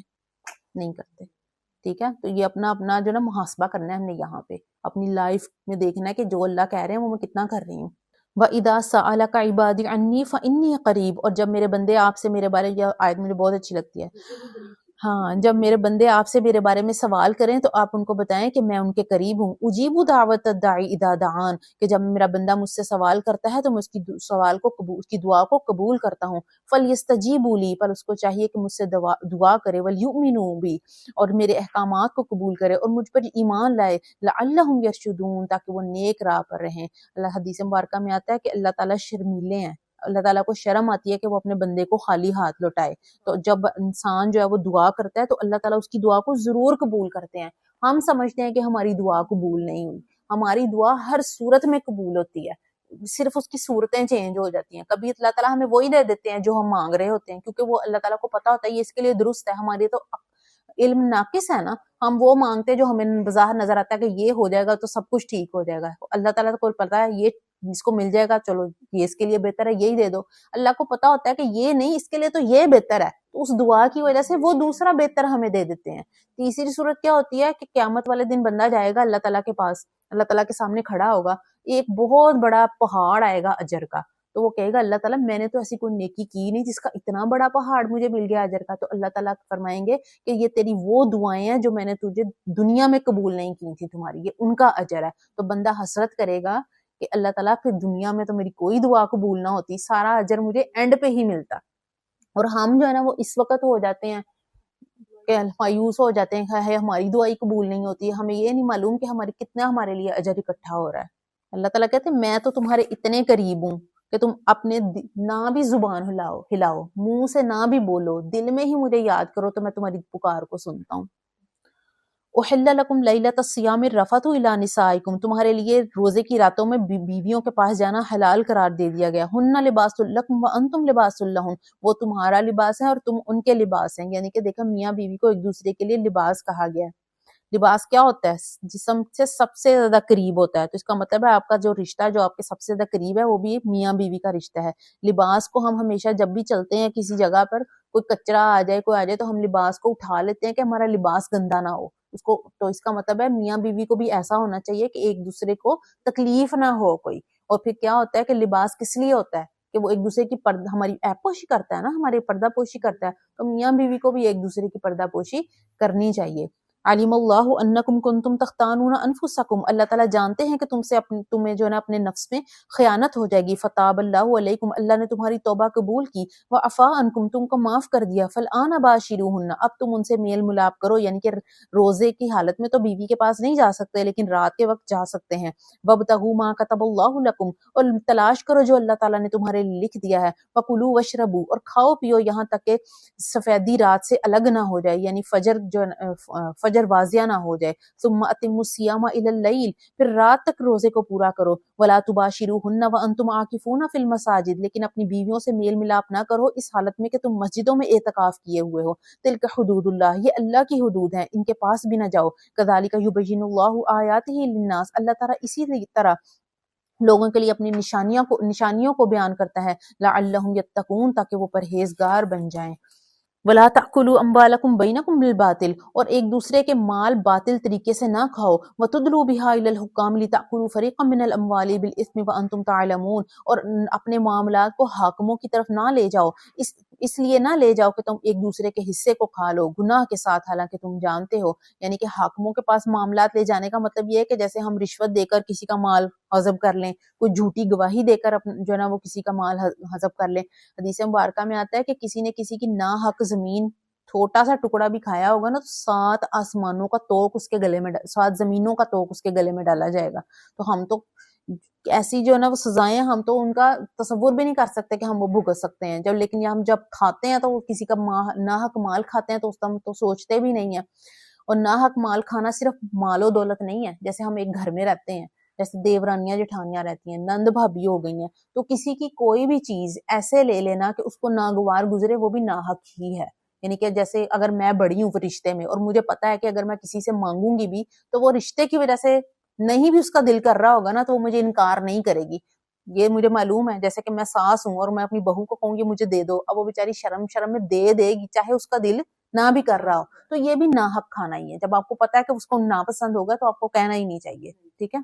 یسألونک عن الاہلہ، وہ آپ سے چاند کے بارے میں سوال کرتے ہیں، قل ہی مواقیت للناس والحج، آپ ان کو فرما دیجئے کہ یہ اوقات ہیں لوگوں کے لیے، حج کے لیے، ولیس البر بان تأتوا البیوت من ظہورها، اور نیکی یہ نہیں ہے کہ تم گھروں میں داخل ہو ان کے پچھلی سائڈ سے، ولکن البر من اتقى، بلکہ نیکی یہ ہے کہ تقوی اختیار کرو، فأتوا البیوت من ابوابها، اور تم گھروں میں ان کے دروازوں سے داخل ہو، واتقوا اللہ لعلکم تفلحون، اور اللہ سے ڈرو تاکہ تم کامیاب ہو جاؤ۔ اب یہ مشرکی کیا کرتے تھے، جب وہ حج کے لیے احرام پہنتے تھے نا، حج تو وہ بھی کرتے تھے لیکن اپنے ہی انہوں نے طریقے بنائے ہوئے تھے، تو وہ جب احرام پہن لیتے تھے تو وہ جب بھی اپنے گھروں میں احرام کی حالت میں جب اپنے گھروں میں داخل ہوتے تھے تو کبھی دروازے سے نہیں آتے تھے، پیچھے سے الٹے سے ٹاپ کے آتے تھے۔ تو اللہ تعالیٰ کہتے ہیں یہ نیکی نہیں ہے، یعنی کہ کوئی بھی ایسا کام جس کو خود سے نیکی بنا لینا وہ نیکی نہیں ہوتی۔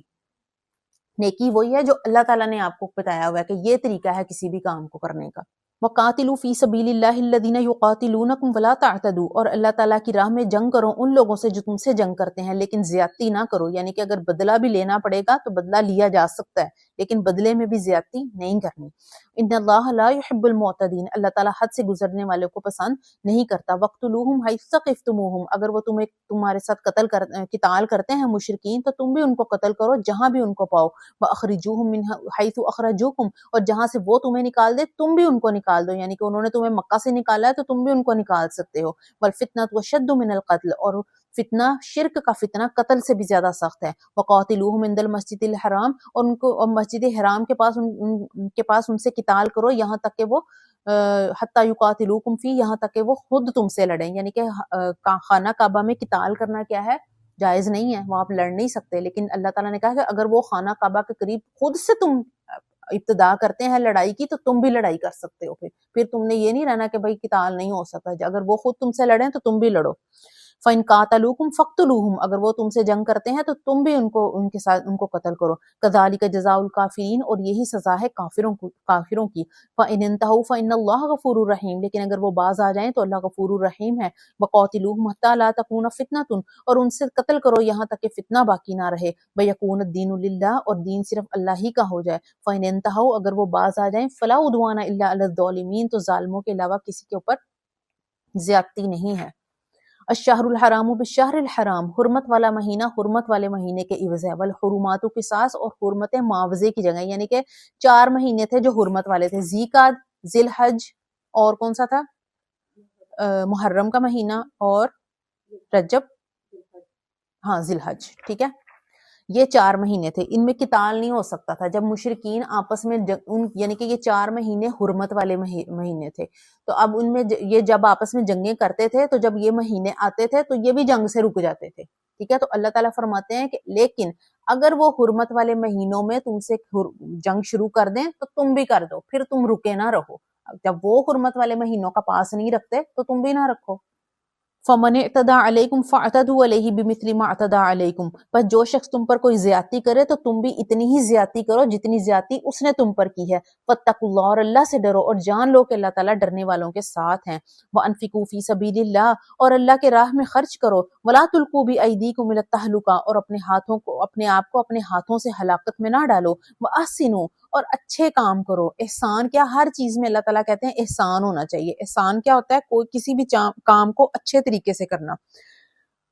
حدیث مبارکہ میں آتا ہے کہ احسان سے پوچھا نبی صلی اللہ علیہ وسلم نے احسان کیا ہے، تو احسان کیا ہے کہ تم اللہ تعالیٰ کی ایسے عبادت کرو کہ تم اللہ کو دیکھ رہے ہو، اور اگر تم سے یہ نہیں ہوتا تو یہ تو اپنے دماغ میں لاؤ کہ اللہ تو تمہیں دیکھ رہے ہیں نا، یعنی کہ جب بھی نماز پڑھیں، کوئی بھی کام کریں، سب سے پہلے تو یہ دیکھیں کہ کوئی بھی کام ہے، نماز، روزہ، زکوٰۃ، گھر کا ہی کام کیوں نہیں ہے، کسی نے آپ کے ذمہ کوئی ڈیوٹی ہی کیوں نہیں لگائی، تو آپ نے جب بھی کرنا ہے تو آپ نے کیسے کرنا ہے کہ میں اللہ کو دیکھ رہا ہوں۔ اگر ایسا نہیں ہوتا تو اللہ تو مجھے دیکھ رہے ہیں نا، جب ہم یہ سوچیں گے کہ اللہ، یہ لکھا ہوتا ہے نا کیمرے کی آنکھ آپ کو دیکھ رہی ہے، تو جب یہ دیکھ لیتے ہیں تو ہم ذرا سیدھے ہو جاتے ہیں کہ ہم ریکارڈ ہو رہے ہیں، تو ہمارا ویسے بھی تو ریکارڈ ہو رہا ہے نا سب کچھ، اللہ تعالیٰ دیکھ رہے ہیں نا۔ ہم اکیلے جب ہوتے ہیں تو اکیلے نہیں ہوتے، یہ 2 فرشتے ہمارے ساتھ بیٹھے ہوتے ہیں، وہ سب کچھ لکھ رہے ہیں، سب کچھ دیکھ رہے ہیں۔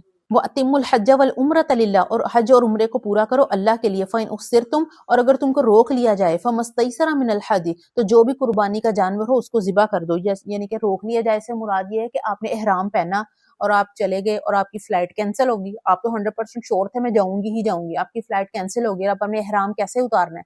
پھر آپ کیا کرو گے؟ ایک جانور قربان کرو گے، ایک قربانی واجب ہو جائے گی، وہ قربانی ہو جائے گی، پھر آپ اپنا احرام اتارو گے، ٹھیک ہے؟ وَلَا تَحْلِقُوا رُؤُوسَكُمْ حَتَّى يَبْلُغَ الْحَدْيُ مَحِلَّهُ، اور اپنے سروں کو اس وقت تک نہ مونڈو جب تک کہ قربانی کا جانور اپنی جگہ پر نہ پہنچ جائے، یعنی کہ احرام اتارنا ہوتا ہے اور ساتھ بال بھی منڈوانے ہوتے ہیں، تو اس وقت تک اپنے بال نہیں منڈوانے جب تک کہ وہ قربانی کا جانور ادھر مکہ میں جا کے حلال نہ ہو جائے۔ اب تو فون پہ فوراً پتہ چل جاتا ہے کہ ہو گئی آپ کی قربانی اور آپ کر دو۔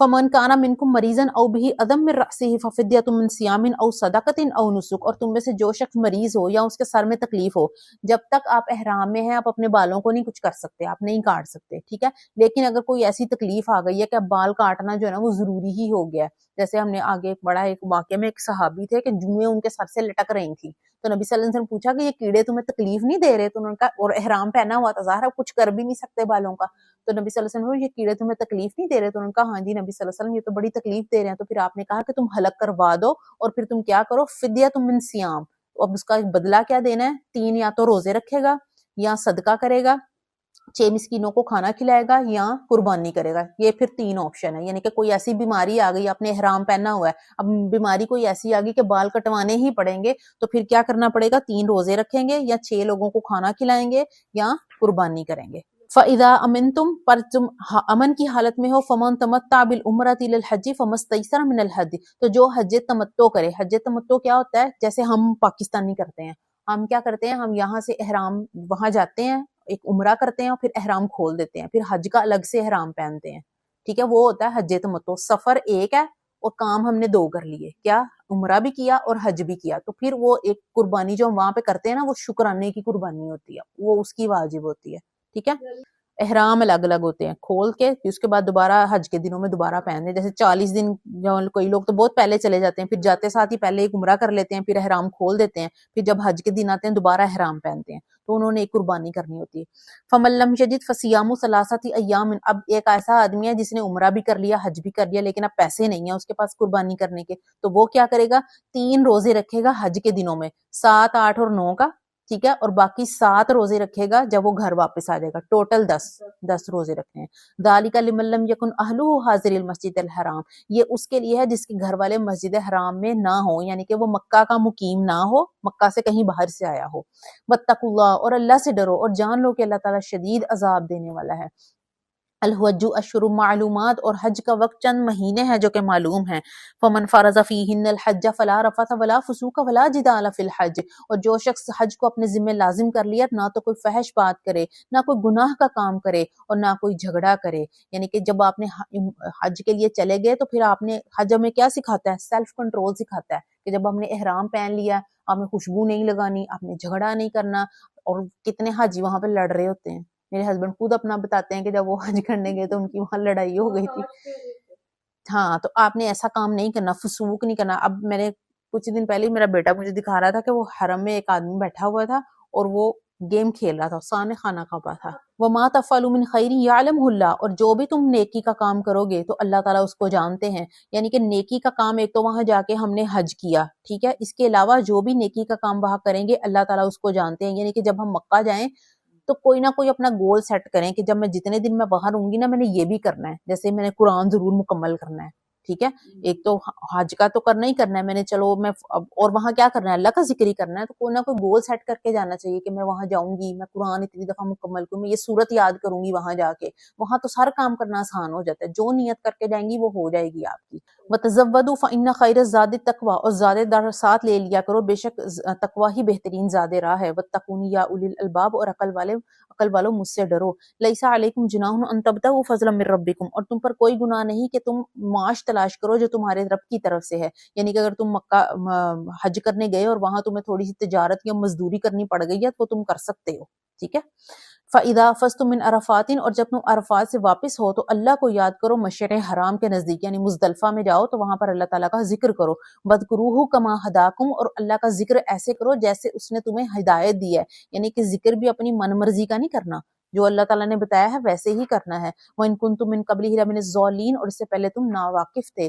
ثُمَّ أَفِيضُوا مِنْ حَيْثُ أَفَاضَ النَّاسُ، پھر تم اسی جگہ واپس آؤ جہاں سے دوسرے لوگ واپس آئیں. وَاسْتَغْفِرُوا اللَّهَ، اور اللہ تعالیٰ سے مغفرت طلب کرو. إِنَّ اللَّهَ غَفُورٌ رَحِيمٌ، بے شک اللہ تعالیٰ غفور اور رحیم ہے. اللہ تعالیٰ فرماتے ہیں کہ جہاں سب جاتے ہیں وہاں ہی تم جاؤ. یعنی قریش کیا کرتے تھے، وہ مزدلفہ میں رک جاتے تھے، عرفات نہیں جاتے تھے. وہ جو وی آئی پی تھے نا، سمجھتے تھے، وہ کہتے تھے ہم مزدلفہ تک ہی رہیں گے، ہم عرفات میں نہیں جائیں گے. تو اللہ تعالیٰ نے کہا کہ جہاں سب جاتے ہیں تم جاؤ وہاں پہ. عرفات جانا ضروری ہے، عرفات میں جائے بغیر تو حج ہی نہیں ہوتا ہے. تو حج میں کوئی وی آئی پی نہیں ہے. وی آئی پی کون ہے؟ جو متقی ہے، جو اللہ سے ڈرے. آج تو ہم نے ویسے وی آئی پی حج بنا لیا ہوا ہے نا، کہ غریبوں کا حج ہو رہا ہے، وی آئی پی لوگوں کا حج ہو رہا ہے، لیکن اللہ کے نزدیک کوئی وی آئی پی نہیں ہے. اللہ کے نزدیک وی آئی پی کون ہے؟ کہ جو زیادہ متقی ہے، جو زیادہ اللہ کے نزدیک ہے. فَإِذَا قَضَيْتُم مَنَاسِكَكُمْ، اور جب تم اپنے حج کے مناسک کو پورا کر لو تو اللہ کو ایسے یاد کرو جیسے تم اپنے باپ داداؤں کو ذکر کرتے ہو، بلکہ اس سے بھی بڑھ کر ذکر کرو. فَمِنَ النَّاسِ، اور لوگوں میں سے ایسے بھی ہیں جو یہ کہتے ہیں ربنا آتنا فی الدنیا، کہ اللہ تعالیٰ ہمیں دنیا عطا کر. وما لَهُ من فی الآخرۃ من خلاق، اور آخرت میں ان کا کوئی حصہ نہیں. اور کچھ لوگ ایسے بھی ہیں جو کیا کہتے ہیں ربنا آتنا فی الدنیا حسنہ وفی الآخرۃ حسنہ وقنا عذاب النار اولئک لهم نصیب مما کسبوا. ایسے یہ وہ لوگ ہیں کہ جن کے لیے بڑا حصہ ہے جو انہوں نے کمایا. واللہ سریع الحساب، اور اللہ تعالیٰ جلد حساب لینے والے ہیں.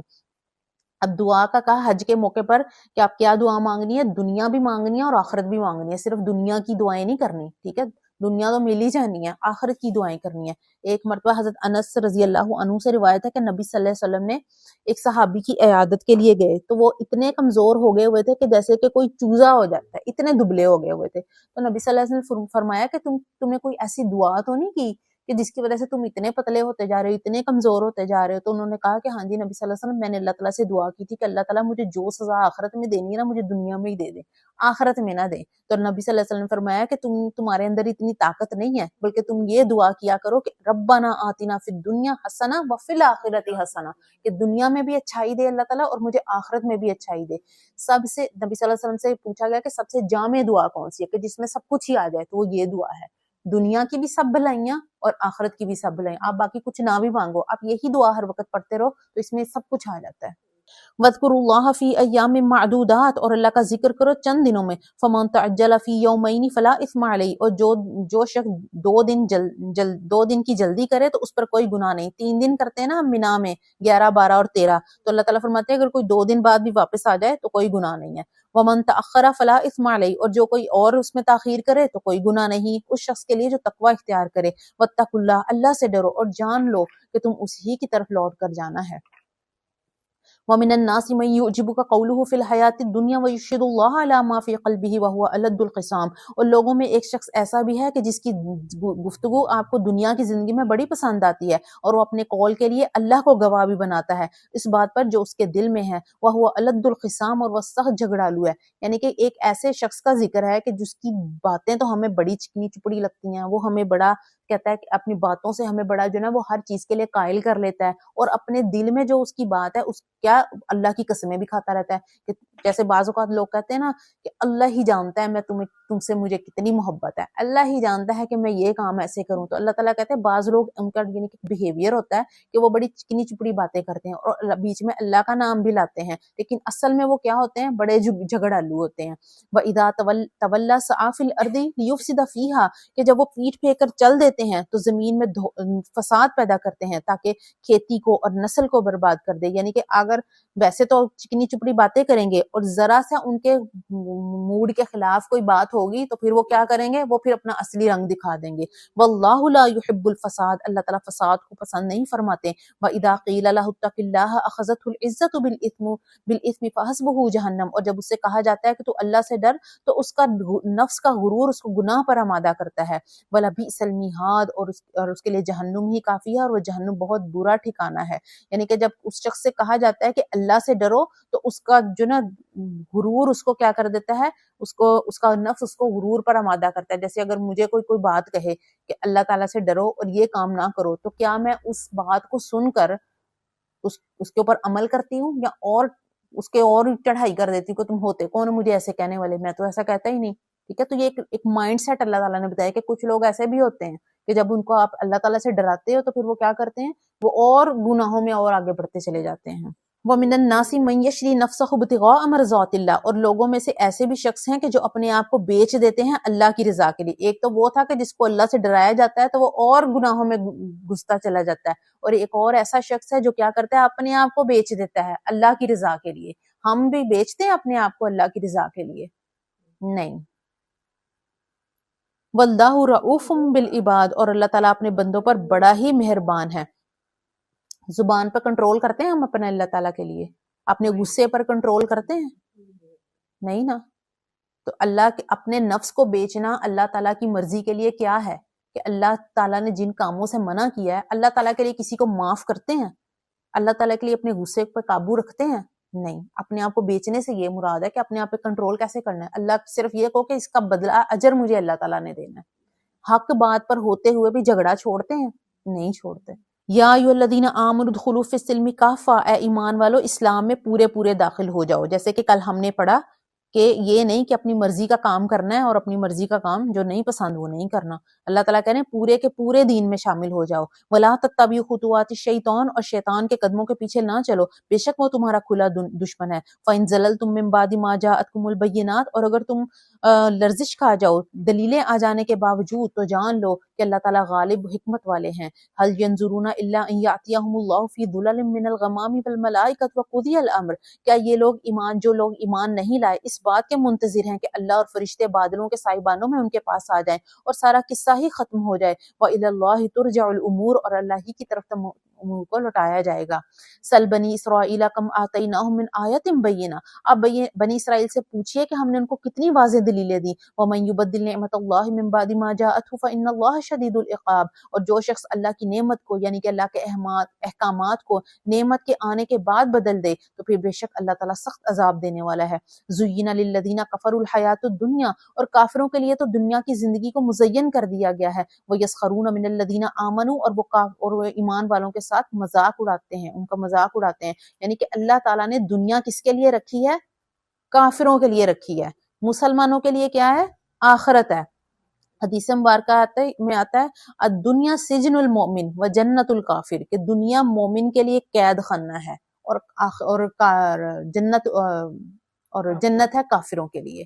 یعنی کہ اصل حقیقت کیا ہے کہ یہ مومنوں کے لیے دنیا ایک قید خانہ ہے۔ جیسے قید خانے میں رہتے ہیں نا، مومنوں نے ایسے رہنا ہے، حدود ہے ہماری، ہم نے ہر کچھ نہیں کرنا، یہ نہیں کہ جو مرضی دل میں آؤ جیسے کافر کر رہے ہیں۔ اور مومنوں اور جو کافر ہیں ان کے لیے وہ جنت ہے، وہ جو مرضی کریں۔ ہم نے بھی جنت میں جا کے جو مرضی کرنا ہے، وہاں پہ کوئی قید نہیں ہوگی ہمارے لیے، ٹھیک ہے۔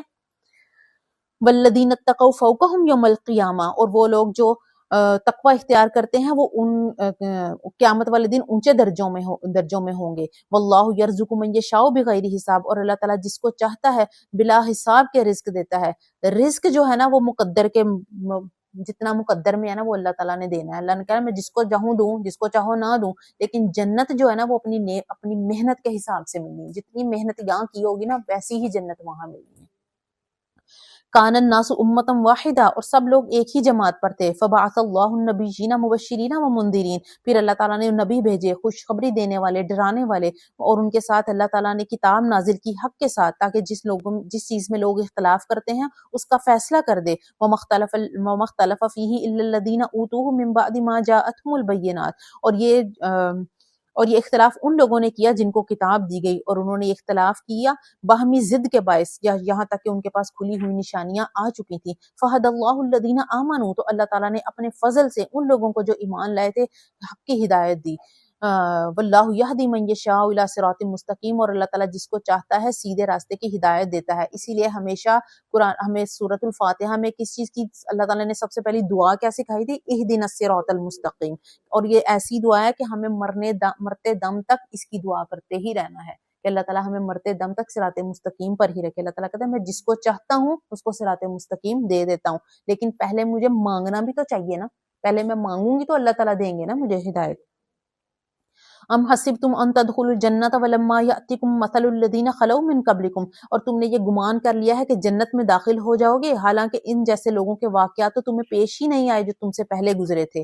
مستھم البأساء، ان کو تکلیف پہنچی اور وہ ان کو سختی پہنچی، وزلزلوا حتی یقول الرسول، اور وہ لوگ جھنجھوڑ دیے گئے یہاں تک کہ اس وقت کے رسول نے اور وہ لوگ جو ان کے ساتھ ایمان لائے تھے انہوں نے کہہ دیا کہ اللہ کی مدد کب آئے گی، الا ان نصر اللہ قریب، بے شک اللہ تعالیٰ کی مدد بہت قریب ہے۔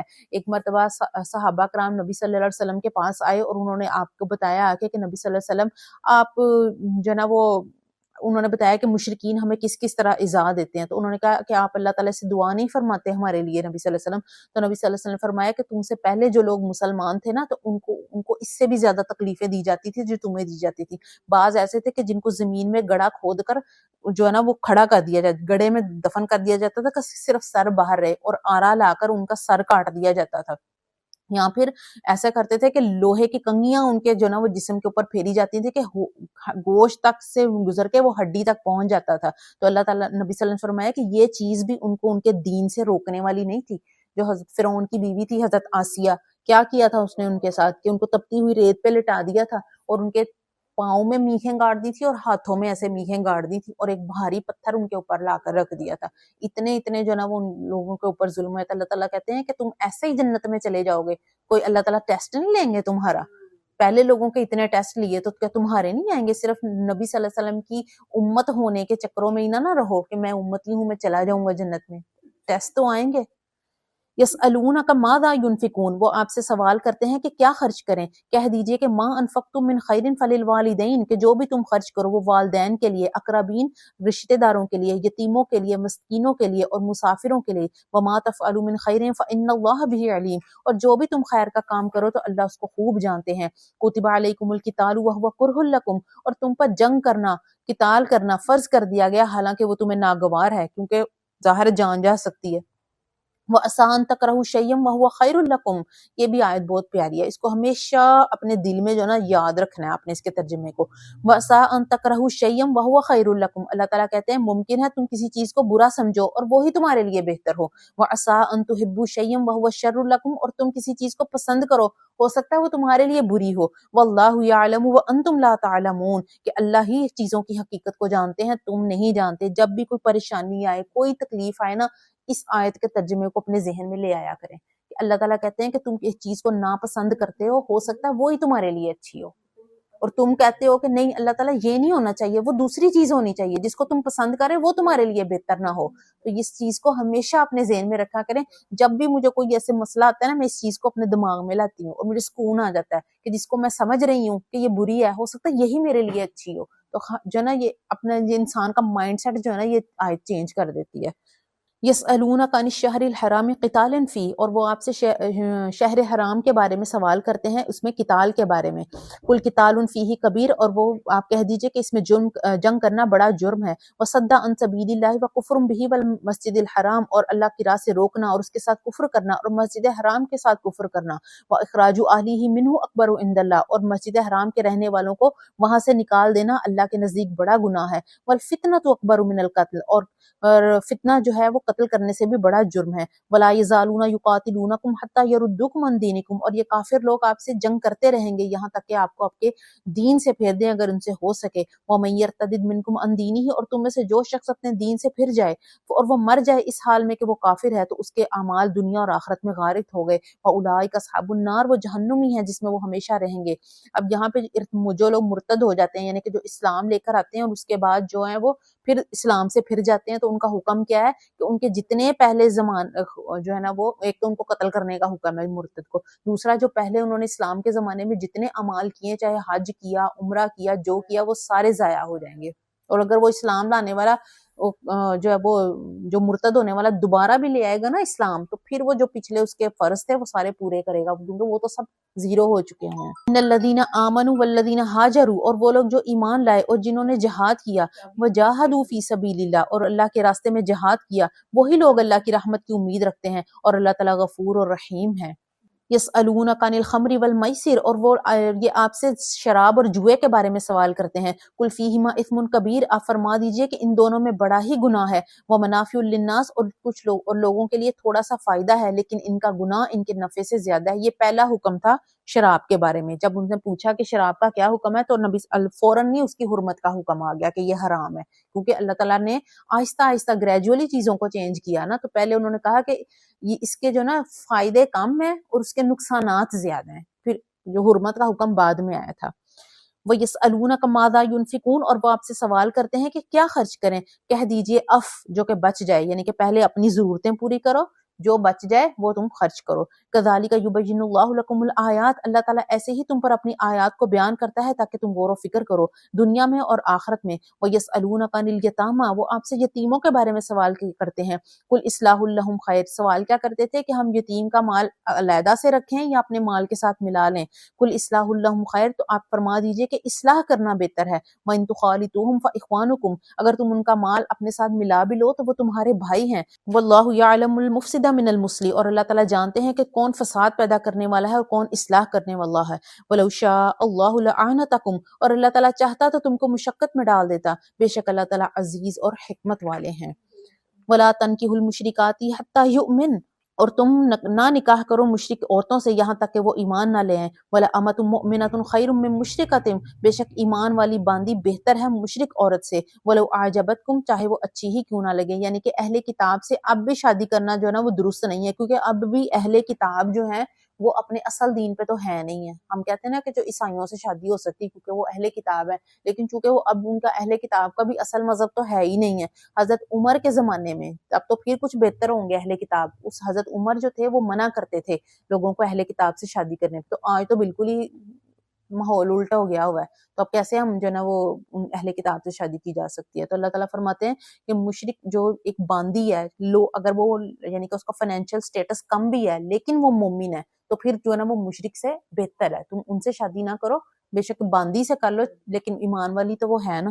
ولا تنکحوا المشرکین حتی یؤمنوا، اور نہ تم مومن اور نہ اپنی عورتوں کا مشرک مردوں سے نکاح کرو جب تک کہ وہ ایمان نہ لیں. ولا عبد مؤمن خیر من مشرک، اور ایک غلام جو ایمان والا ہے مشرک سے بہتر ہے چاہے وہ تمہیں اچھا ہی کیوں نہ لگے. اولئک یدعون الی النار، یہ وہ لوگ ہیں جو جہنم کی طرف بلاتے ہیں. کیونکہ مسلمانوں کے اندر اتنی گٹس ہے نہیں ہے کہ وہ کسی اور کو مائل کر کے اپنے دین پہ لے آئیں. اکثر جو باہر لوگ جاتے ہیں وہ کیا کرتے ہیں، وہ ان کے رنگ میں ہی رنگے جاتے ہیں. واللہ یدعو الی الجنۃ والمغفرۃ باذنہ، اور اللہ تعالیٰ بلاتا ہے جنت اور مغفرت کی طرف اپنے حکم سے. ویبین آیاتہ للناس لعلہم یتذکرون، اور وہ اللہ تعالیٰ بیان فرماتا ہے لوگوں کے لیے اپنی آیات کو تاکہ وہ نصیحت حاصل کریں.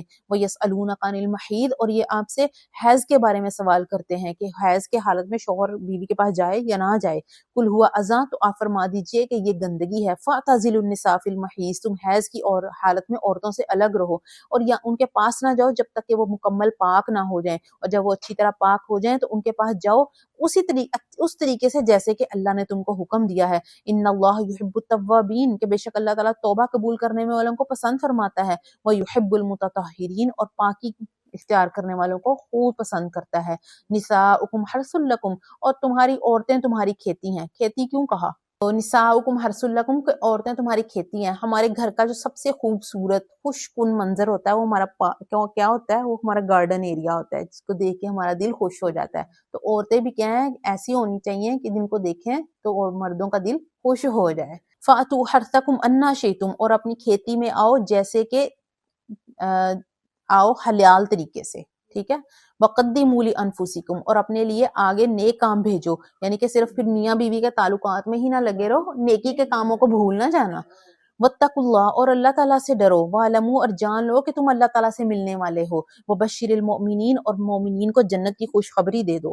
وَلَا تَجْعَلُوا اللَّهَ عُرْضَةً لِأَيْمَانِكُمْ، اور اپنی قسموں کے ذریعے نیکی کرنے اور تقوی اختیار کرنے اور لوگوں کے درمیان صلح کرانے کے لیے اللہ کے نام کو آڑ نہ بناؤ. واللہ سمیع علیم، اور اللہ تعالیٰ سننے اور جاننے والے. اس کے سے کیا مراد ہے کہ کوئی ایسی قسم نہ کھاؤ کہ جیسے تم کہو کہ میں قسم کھا لوں کہ آج کے بعد تو میں جو ہے نا فلاں نیکی کا کام نہیں کروں گی، آج کے بعد میں کسی کو کھانا نہیں کھلاؤں گی. تو اللہ تعالیٰ نے کہا کہ اگر کوئی ایسی قسم کھا لیتے ہو کہ جو نیکی کا کام ہے تو لیکن تم اس کے نہ کرنے کی قسم کھا لیتے ہو تو اس قسم کو توڑ دو. اب یہ نہ کہو کہ چونکہ میں نے تو اللہ کی نام کی قسم کھا لی تو اب تو میں کروں گا ہی نہیں, تو بلکہ کیا کرو, قسم کو توڑ دو اور وہ نیکی کا کام کرو, اور بلکہ قسم کا کیا کرو, کفارہ دے دو. قسم کا کفارہ کیا ہوتا ہے؟ 3 لگاتار روزے رکھنے ہوتے ہیں, ٹھیک ہے, یا 10 مسکینوں کو کھانا کھلاؤ یا 10 مسکینوں کو کپڑے دو. لا یؤاخذکم اللہ باللغو فی ایمانکم, اللہ تعالیٰ تمہاری ان قسموں کا, لغو بیکار قسموں کا مواخذہ نہیں کرے گا. یعنی کہ کسی کی عادت بن جاتی ہے نا, وہ ہر بات میں قسمیں کھاتا ہے, اس کی نیت نہیں ہوتی قسم کھانے کی, تو اللہ کہتے ہیں اس کی کوئی پکڑ نہیں ہے. ولیکن یؤاخذکم بما کسبت قلوبکم, لیکن ان قسموں کی پکڑ کروں گا کہ جو تم نے اپنے دل سے ارادہ کیا. واللہ غفور حلیم, اللہ تعالیٰ غفور اور حلیم ہے. للذین یؤلون من نسائکم تربص 4 اشہر, اور وہ لوگ جو اپنی بیویوں کے پاس نہ جانے کی قسم کھا لیتے ہیں ان کے لیے 4 مہینے کا انتظار ہے.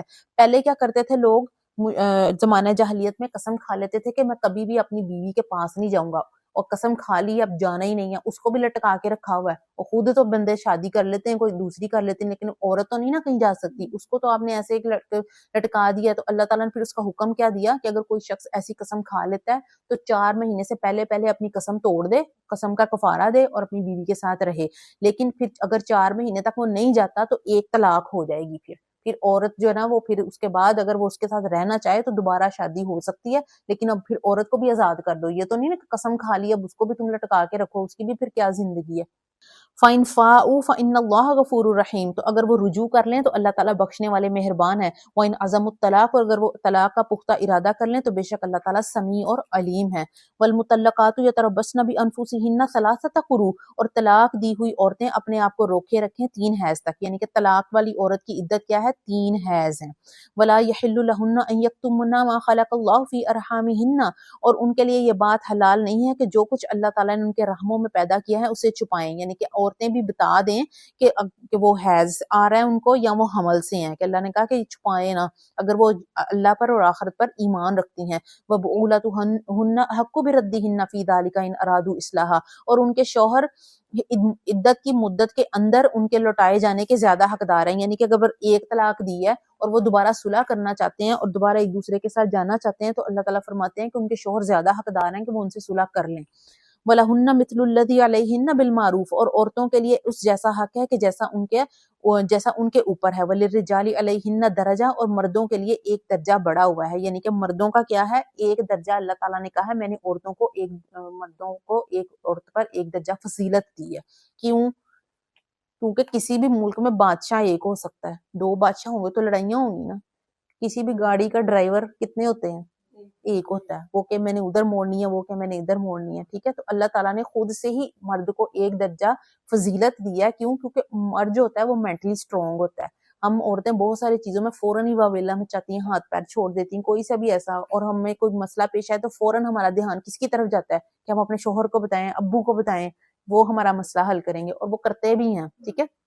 لیکن یہ نہیں ہے کہ ویسے اللہ تعالیٰ نے عورت کو جو ہے نا وہ کمتر رکھا ہوا ہے. ایک گھر کا سسٹم چلانے کے لیے بھی تو کچھ جو ہے نا وہ اصول ہوتے ہیں نا, جیسے ملک کا سسٹم ہے, ملک کے اوپر ایک ہی بندہ بیٹھا ہوتا ہے, زیادہ تو نہیں نا ہوتے. اسی طرح گھر کا سسٹم چلانے کے لیے بھی ایک جو ہے نا اس کو مرد کو ایک درجہ اللہ تعالیٰ نے فضیلت دی ہے.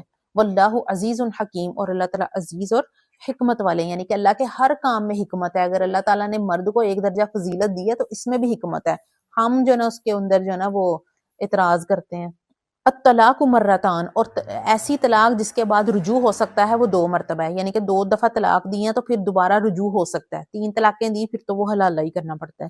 فَإِمْسَاكٌ بِمَعْرُوفٍ أَوْ تَصْرِيحٌ بِإِحْسَانٍ, پھر یا تو پھر اس کو بھلائی کے ساتھ رکھنا ہے تو اس کو اچھائی کے ساتھ رکھو, اگر چھوڑنا ہے تو بھی اچھے طریقے سے چھوڑو. دیکھو طلاق کے معاملات آ رہے ہیں جس میں ہمارے ہاں اگر طلاق کا معاملہ ہو تو ہم تو کہتے ہیں اگلے کو ختم ہی کر کے رکھ دینا, اس کا سامان بھی واپس کرنا ہو تو توڑ پھوڑ کے ہی دینا ہے, جو چیز اس کو دی ہوئی ہے وہ واپس لینی ہے. تو اللہ نے کہا رکھنا ہے. طلاق کتنے لڑائی جھگڑے ہوتے ہیں تو طلاق تک بات جاتی ہے نا, تو اللہ تعالیٰ کہتے ہیں اگر اس کے بعد بھی اگر آپ نے اس کو رکھنا ہے تو اچھے طریقے سے رکھو, اور اگر چھوڑنا ہے تب بھی احسان ہم نے پیچھے کیا پڑھا؟ احسان یہی پڑھا کہ یہ نہیں کہ جتنا اس نے اچھا کیا تم بھی اتنا اچھا کرو, بلکہ اس سے بڑھ کر کرو. اگر چھوڑنا بھی ہے تو احسان کے ساتھ کرو. وَلَا يَحِلُّ لَكُمْ أَن تَأْخُذُوا مِمَّا آتَيْتُمُوهُنَّ شَيْئًا, اور تمہارے لیے حلال نہیں ہے کہ تم جو ان سے وہ مال لو جو تم نے ان کو دیا ہے, مگر یہ کہ میاں بیوی اس بات سے ڈرتے ہوں کہ حدود اللہ قائم نہ رکھ سکیں. یعنی کہ اللہ نے کہا کہ اگر چھوڑنا بھی ہے تو جو مال دے چکے ہو وہ تم نے ان سے واپس نہیں لینا. ہم کیا کرتے ہیں، ہم سب کچھ واپس لیتے ہیں، ایک ایک چیز کی لسٹ بنا کے جاتی ہے نا، واپس دیتے ہیں، یہ جائز نہیں ہے۔ فَإِنْ خِفْتُمْ أَلَّا يُقِيمَا حُدُودَ اللَّهِ، اگر تم اس بات کی ڈر ہے کہ تم اللہ کی حدود کو قائم نہ رکھ سکو گے، تو کوئی گناہ نہیں ان دونوں پر اس بارے میں کہ عورت اپنی جان کا بدلہ دے دے۔ تِلْکَ حُدُودُ اللَّهِ، یہ اللہ کی حدود ہے، تم ان سے آگے نہ بڑھو۔ یعنی کہ یہاں پر خلا کا حکم آ رہا ہے کہ اگر عورت جو ہے نا خلا لینا چاہے تو وہ کیا کرے، کچھ مال دے دے اور طلاق لے لے۔ جو حضرت تھیں ثابت بن قیس تھے رضی اللہ عنہ، ان کی بیوی نبی صلی اللہ علیہ وسلم کے پاس آئیں کہ مجھے جو ہے نا وہ مجھے وہ پسند نہیں ہے، یعنی کہ مجھے ان کے دین سے کوئی مسئلہ نہیں ہے، مجھے کوئی عادت ان کی بری نہیں لگتی، لیکن وہ مجھے پسند نہیں ہے، تو نبی صلی اللہ علیہ وسلم میں ان کے ساتھ نہیں رہنا چاہتی۔ تو نبی صلی اللہ علیہ وسلم نے فرمایا تھا کہ کیا تم وہ باغیچہ ان کو واپس کر دو گی جو انہوں نے مہر میں تمہیں دیا تھا، تو وہ تمہیں طلاق دے دیں؟ تو انہوں نے کہا ہاں میں واپس کر دوں گی۔ تو انہوں نے پھر وہ جو مہر میں دیا تھا باغ ان کو، وہ واپس کیا، اور اس کے بدلے میں انہوں نے ان کو طلاق دے دی۔ یعنی کہ خلا کیا ہوتی ہے، طلاق ہوتی ہے مال کے عوض۔ عورت اپنا کچھ حق چھوڑ دیتی ہے، جو آج کل جاتے ہیں خلا لینے، وہ اپنا کچھ حق چھوڑ دیتی ہے، جیسے کہ جو کوئی خرچہ وغیرہ یا جو بھی ہوتا ہے اس کا وہ نہیں لیتی، تو پھر اس کو جو ہے وہ طلاق دے دی جاتی ہے۔ فَإِن طَلَّقَهَا فَلَا تَحِلُّ لَهُ مِن بَعْدُ حَتَّى تَنكِحَ زَوْجًا غَيْرَهُ، اور اگر مرد نے تیسری طلاق بھی دے دی تو پھر اب اس کے لیے وہ حلال نہ ہوگی یہاں تک کہ اپنے اس شوہر کے لیے کہ کسی اور شوہر سے نکاح نہ کر لے۔ فَإِن طَلَّقَهَا، اگر دوسرے شوہر نے بھی طلاق دے دی تو پھر ان دونوں پر کوئی گناہ نہیں کہ وہ پھر آپس میں رجوع کر لیں، اگر ان دونوں کو اس بات کا ڈر گمان ہو کہ وہ اللہ کی حدود کو قائم رکھیں گے۔ وَتِلْكَ حُدُودُ اللَّهِ، اور یہ اللہ کی حدود ہیں، يُبَيِّنُهَا، جو انہیں بیان کرتا ہے ان لوگوں کے لیے جو کہ جانتے ہیں۔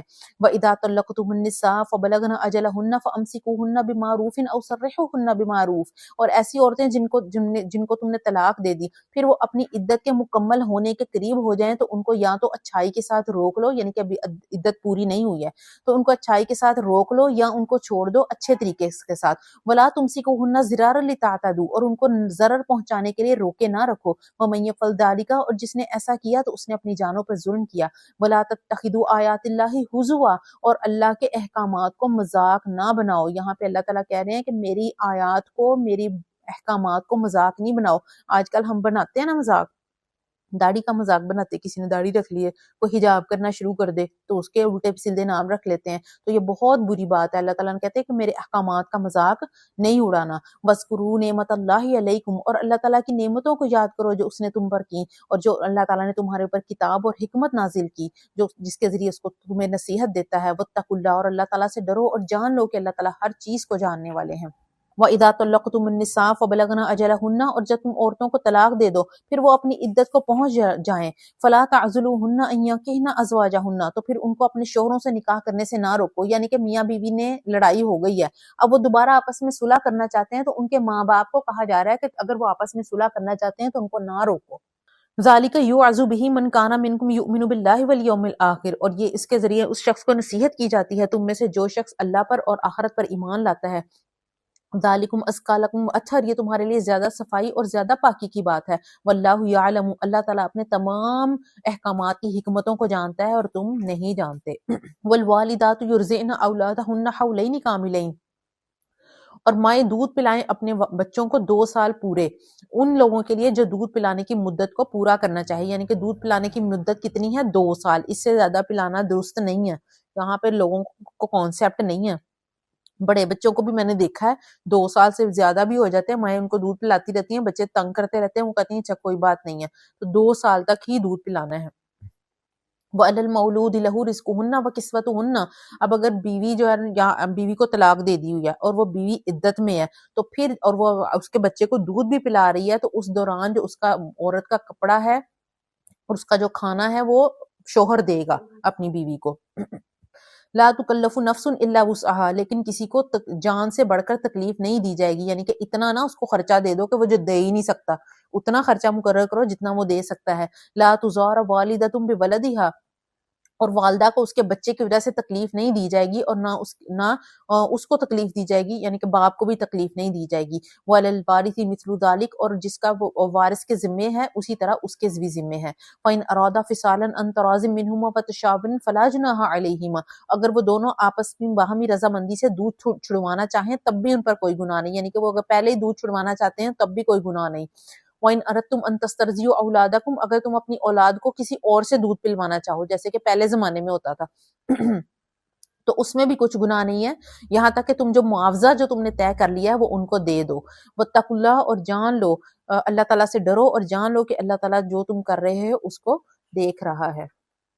والذین یتوفون منکم ویذرون ازواجا یتربصن بانفسہن اربعۃ اشہر وعشرا، اور تم میں سے وہ لوگ جو وفات پا جائیں اور بیویاں چھوڑ جائیں، وہ بیویاں اپنے آپ کو روک کے رکھیں 4 ماہ 10 دن تک، یعنی کہ جو جس کا شوہر فوت ہو گیا اس کی عدت کتنی ہے؟ 4 ماہ 10 دن تک ہے۔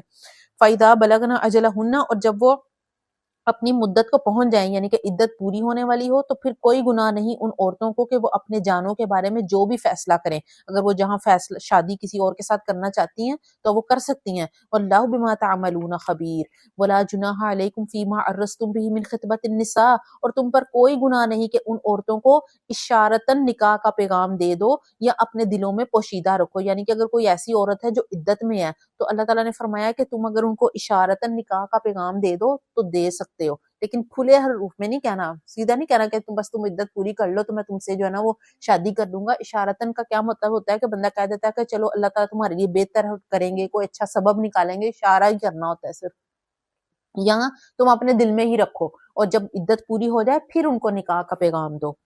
علیم اللہ انکم ستذکرونہن، اللہ تعالیٰ جانتے ہیں کہ تم ان عورتوں کا ذکر کرو گے، لیکن ان عورتوں سے نکاح کا خفیہ طور پر وعدہ نہ کرو مگر یہ کہ تم اچھی بات کرو۔ ولا تعزموا عقدۃ النکاح حتی یبلغ الکتاب اجلہ، اور نکاح کا ارادہ اس وقت تک مت کرو جب تک کہ عدت ختم نہ ہو جائے۔ واعلموا، اور جان لو کہ اللہ تعالیٰ جانتے ہیں جو تمہارے جانوں میں ہے، اور اللہ تعالیٰ سے ڈرو۔ واعلموا ان اللہ غفور حلیم، کہ بے شک اللہ تعالیٰ غفور اور حلیم ہے۔ لا جناح علیکم ان طلقتم النساء ما لم تمسوهن او تفرضوا لهن فریضہ، اور کوئی گناہ نہیں کہ اگر تم طلاق دے دو عورتوں کو جن کو تم نے چھوا نہیں اور مہر مقرر نہیں، یعنی کہ شادی ہو گئی مہر مقرر نہیں کیا، ٹھیک ہے، اور ان کو جو ہے نا رخصتی نہیں ہوئی تھی، تو ایسی عورتوں کو اگر طلاق دے دی تو پھر وہ کوئی ان کا جو ہے نا وہ مہر تو مقرر ہی نہیں ہے، تو پھر کیا کرو، وہ متعوہن، ان کو کچھ نہ کچھ دے دو اپنی خوشی سے۔ ایسی عورت رخصتی نہیں ہوئی اور مہر بھی مقرر نہیں ہوا تھا تو پھر اس کو اگر آپ نے جو ہے نا طلاق کسی نے دے دیا تو وہ کیا کرو، متعوہن، ان کو کچھ نہ کچھ دے دو، اور مفسرین فرماتے ہیں اس سے مطلب کہ ایک اچھا جوڑا دے دو، کچھ نہ کچھ پھر بھی ان کو دے دو۔ علی الموسع قدرہ وعلی المقتر قدرہ، اور جو گنجائش والا ہے اس کی گنجائش کے مقدر، اور جو تنگ دست ہے اس کے حیثیت کے موافق، یعنی کہ جو جوڑا بھی دینا ہے وہ شوہر کی حیثیت کے مطابق دینا ہے۔ متاعا بالمعروف، اور یہ فائدہ پہنچانا ہے اچھے طریقے سے، اور حقا علی المحسنین، اور واجب ہے اچھا سلوک کرنے والوں پر۔ وَإِن طَلَّقْتُمُوهُنَّ مِن قَبْلِ أَن تَمَسُّوهُنَّ وَقَدْ فَرَضْتُمْ لَهُنَّ فَرِيضَةً، اور اگر تم نے ایسی عورتوں کو طلاق دے دی کہ جن کی رخصتی ہو چکی تھی اور مہر بھی مقرر اور قد فرضتم لہن فریضہ، اور ان کے لیے مہر بھی مقرر کر چکے تھے، فنصف ما فرضتم، تو پھر اس کا آدھا ہے جو تم نے دینا ہے، یعنی کہ جو ہے نا وہ ایسی عورت ہے کہ جس کی رخصتی ہو گئی لیکن ابھی چھوا نہیں ہے اور طلاق دے دیا، مہر مقرر ہوا ہے تو پھر آدھا مہر دینا ہوتا ہے۔ الا ان یعفون او یعفو الذی بیدہ عقدۃ النکاح، مگر یہ کہ تم معاف کر دو یا مرد معاف کر دے، یعنی کہ عورت کہے کہ میں آدھی بھی نہیں لیتی، کیونکہ ظاہر ہے رخصتی جو ہے نا وہ ایسی تو نہیں ہوئی تھی، تو وہ عورت کہے کہ میں آدھا بھی نہیں لیتی، لیکن اور مرد کہے کہ میں پورا ہی دے دیتا ہوں، یعنی کہ ہر کوئی احسان کرے۔ عورت کا احسان یہ ہوگا کہ وہ آدھا بھی نہ لے، اور مرد کا احسان یہ ہوگا کہ وہ پورا ہی دے دے جتنا مہر مقرر ہوا تھا۔ وَأَن تَعْفُوا أَقْرَبُ لِلتَّقْوَىٰ، لیکن اگر تم معاف کر دو تو یہ زیادہ بہتر ہے۔ وَلَا تَنْسَبُوا الْفَضْلَ بَيْنَكُمْ، اور ایک دوسرے میں آپس میں فضل کو نہ بھولو، احسان کرنے کو نہ بھولو۔ إِنَّ اللَّهَ بِمَا تَعْمَلُونَ بَصِيرٌ، اور جو تم کر رہے ہو بے شک اللہ تعالیٰ اس کو دیکھتے ہیں۔ حافظوا علی الصلوات والصلاۃ الوسطی وقوموا للہ قانتین، اور پابندی کرو نمازوں کی اور درمیان والی نماز کی، اور اللہ تعالیٰ کے لیے اس حال میں کھڑے ہو جاؤ کہ عاجزی اختیار کرو۔ پیچھے بات چل رہی ہے طلاق کی، آگے فوراً آیت آ گئی نمازوں کی، یعنی کہ پیچھے چل رہا ہے لڑائی جھگڑا، تو اللہ نے کہا لڑائی جھگڑوں میں اپنی نمازوں کو نہ بھول جانا، ٹھیک ہے، اپنی نمازوں کی حفاظت کرنا۔ یعنی کہ ایک ایسا آدمی ہے جو کہ اپنی نمازیں اچھی طرح ادا کرتا ہے نا تو وہ کبھی بھی عورتوں سے برا سلوک نہیں کرے گا۔ پیچھے وہی چل رہا ہے نا کہ عورت کو اگر طلاق بھی دینی ہے تو اچھے طریقے سے دینی ہے، اگر نہیں گزارا ہو رہا تو اچھے طریقے سے اس کو چھوڑ دو۔ تو جو شخص اپنی نمازوں میں احسان کرے گا وہ دوسرے لوگوں کے ساتھ بھی احسان کا معاملہ کرے گا۔ فَإِنْ خِفْتُمْ فَرِجَالًا أَوْ رُكْبَانًا، اگر تمہیں خوف ہے، ایسی حالت میں نماز پڑھ رہے ہو کہ دشمن کا خوف ہے تو چاہے کھڑے ہو کر پڑھو یا سواری پر پڑھو، یعنی کہ نماز کسی حالت میں معاف نہیں ہے، جنگ بھی ہو رہی ہے اور خوف بھی ہے، پھر بھی اللہ نے یہ نہیں کہا کہ چلو بعد میں پڑھ لینا، اللہ نے کہا چاہے کھڑے ہو کے پڑھو چاہے سواری پہ پڑھو، پڑھنا ضرور ہے۔ ہمارے تو سر میں درد ہوتا ہے تو سب سے پہلے ہم پٹی باندھ کے سو جاتے ہیں، نمازوں کا کوئی پتہ نہیں ہوتا۔ فَإِذَا أَمِنْتُمْ فَاذْكُرُوا اللَّهَ كَمَا عَلَّمَكُمْ مَا لَمْ تَكُونُوا تَعْلَمُونَ، اور جب تم کو امن ہو جائے تو اللہ کو ایسے یاد کرو جیسے اس نے تمہیں سکھایا، یعنی کہ پھر صحیح طرح اپنی پراپر نماز پڑھو۔ والذین یتوفون منکم، اور تم میں سے وہ لوگ جو وفات پا جائیں اور بیویاں چھوڑ دیں تو وہ اپنی بیویوں کو وصیت کریں کہ وہ 1 سال تک گھر سے نہیں نکلیں گی۔ یہ حکم منسوخ ہو چکا ہے، پہلے تھا کہ اگر شوہر جو ہے وہ فوت ہو گیا تو بیوی 1 سال تک گھر سے باہر نہیں نکلتی تھی، یہ زمانہ جاہلیت میں تھا، 1 سال تک اس کو ایک گھر میں ہی بند رکھتے تھے، پھر جب وہ 1 سال گزر جاتا تھا پھر وہ گھر سے باہر نکلتی تھی تو اونٹ کی مینگنیاں اس کے جو نا وہ گود میں ڈال دیتے تھے اور وہ سب بکھیرتی جاتی تھی، جس سے یہ پتا چلتا تھا کہ اب اس کی عدت پوری ہو گیا، 1 سال مکمل ہو گیا۔ تو یہ حکم کیا ہے، یہ اب نہیں ایسے۔ فَإِنْ خَرَجْنَا فَلَا جُنَاحَ عَلَيْكُمْ فِي مَا فَعَلْنَا فِي أَنفُسِهِنَّ مِن مَّعْرُوفٍ، اور اگر وہ اپنی تم پر فَإِنْ خَرَجْنَا، اگر وہ تم پر کوئی گناہ نہیں ہے اس بات میں وہ اپنی جانوں کے لیے قاعدے کے مطابق کر لیں، بے شک اللہ تعالیٰ عزیز ہیں اور حکیم ہیں۔ وَلِلْمُطَلَّقَاتِ مَتَاعٌ بِالْمَعْرُوفِ، اور طلاق دی ہوئی عورتوں کے لیے فائدہ پہنچانا ہے، حَقًّا لِلْمُتَّقِينَ، اور یہ لازم ہے متقین پر۔ كَذَلِكَ يُبَيِّنُ اللَّهُ لَكُمْ آيَاتِهِ لَعَلَّكُمْ تَعْقِلُونَ، اور اللہ تعالیٰ اپنی آیات کو بیان کرتا ہے تاکہ تم عقل سیکھو۔ الم تر الی الذین خرجوا من دیارہم، اور تم نے ایسے لوگوں کو دیکھا ہے جو موت کے ڈر سے اپنے گھروں سے نکلے اور وہ تعداد میں ہزاروں تھے۔ فقال لهم اللہ موتوا، تو اللہ تعالیٰ نے ان کو کہا مر جاؤ، یعنی کہ یہ ایسے لوگ تھے کہ جو ان کے جو وادی ہے اس میں طاعون پھیل گیا تھا، وہ اس بیماری سے جو ہے نا وہ بچنے کے لیے نکلے۔ اللہ تعالیٰ نے کہا کہ جب آنی ہے موت تو آ کے ہی رہنی ہے، تو اللہ تعالیٰ نے کہا منہ تو مر جاؤ، تو وہ مر گئے سارے بچے، موت سے ہی بچ کر نکلے تھے نا، لیکن جب موت آنی ہے تو وہ آ کے ہی رہنی ہے۔ ثم احیاہم، پھر ان کو زندہ کیا، یعنی کہ پھر ایک جو ہے نا وہ ان کے پیغمبر کی دعا سے اللہ تعالیٰ نے ان کو زندہ کیا۔ ان اللہ لذو فضل علی الناس، اور بے شک اللہ تعالیٰ لوگوں پر فضل فرمانے والا ہے لیکن اکثر لوگ شکر نہیں کرتے۔ وقاتلوا فی سبیل اللہ، اور اللہ کے راستے میں قتال کرو اور جان لو کہ اللہ تعالیٰ سمیع ہے اور علیم ہے۔ من ذا الذی یقرض اللہ قرضا حسنا، اور کون ہے جو اللہ کو قرض حسنا دے؟ اللہ تعالیٰ نے مال کو خرچ کرنا آسان ہمارے لیے کیسے بنایا ہے کہ جو مجھے قرض دے، میں کسی اور کو نہیں دے رہی، میں اللہ کو دے رہی ہوں۔ تو اللہ نے کہا کون ہے جو مجھے قرض حسنا دے؟ اللہ سے بڑھ کر قرض واپس کرنے والا کون ہے؟ کوئی بھی نہیں ہے، ٹھیک ہے نا۔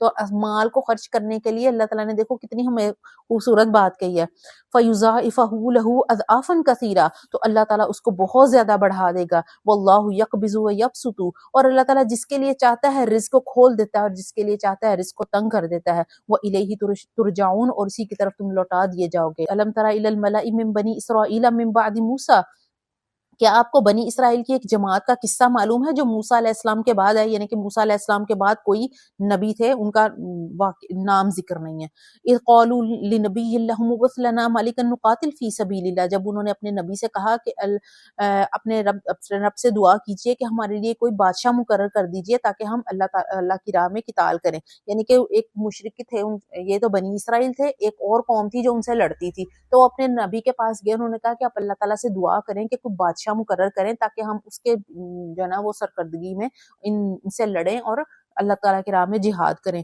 تو ان کے نبی نے کہا هل عصیتم ان کتب علیکم القتال الا تقاتلوا، اب یہ نہ ہو کہ تم پہ قتال فرض کر دیا گیا تو تم قتال کرو ہی نہ۔ پہلے پتا تھا نا گائے والا واقعہ، جب اللہ تعالیٰ کہتے تھے یہ کرو تو اور بیچ میں مین میخے نکالتے تھے، تو ان کے نبی نے کہا ہو تو تم بنی اسرائیلی نا، یہ نہ ہو کہ اب میں اللہ سے دعا کروں اللہ بادشاہ بھی بھیج دیں پھر تم لڑنے سے انکار کر دو۔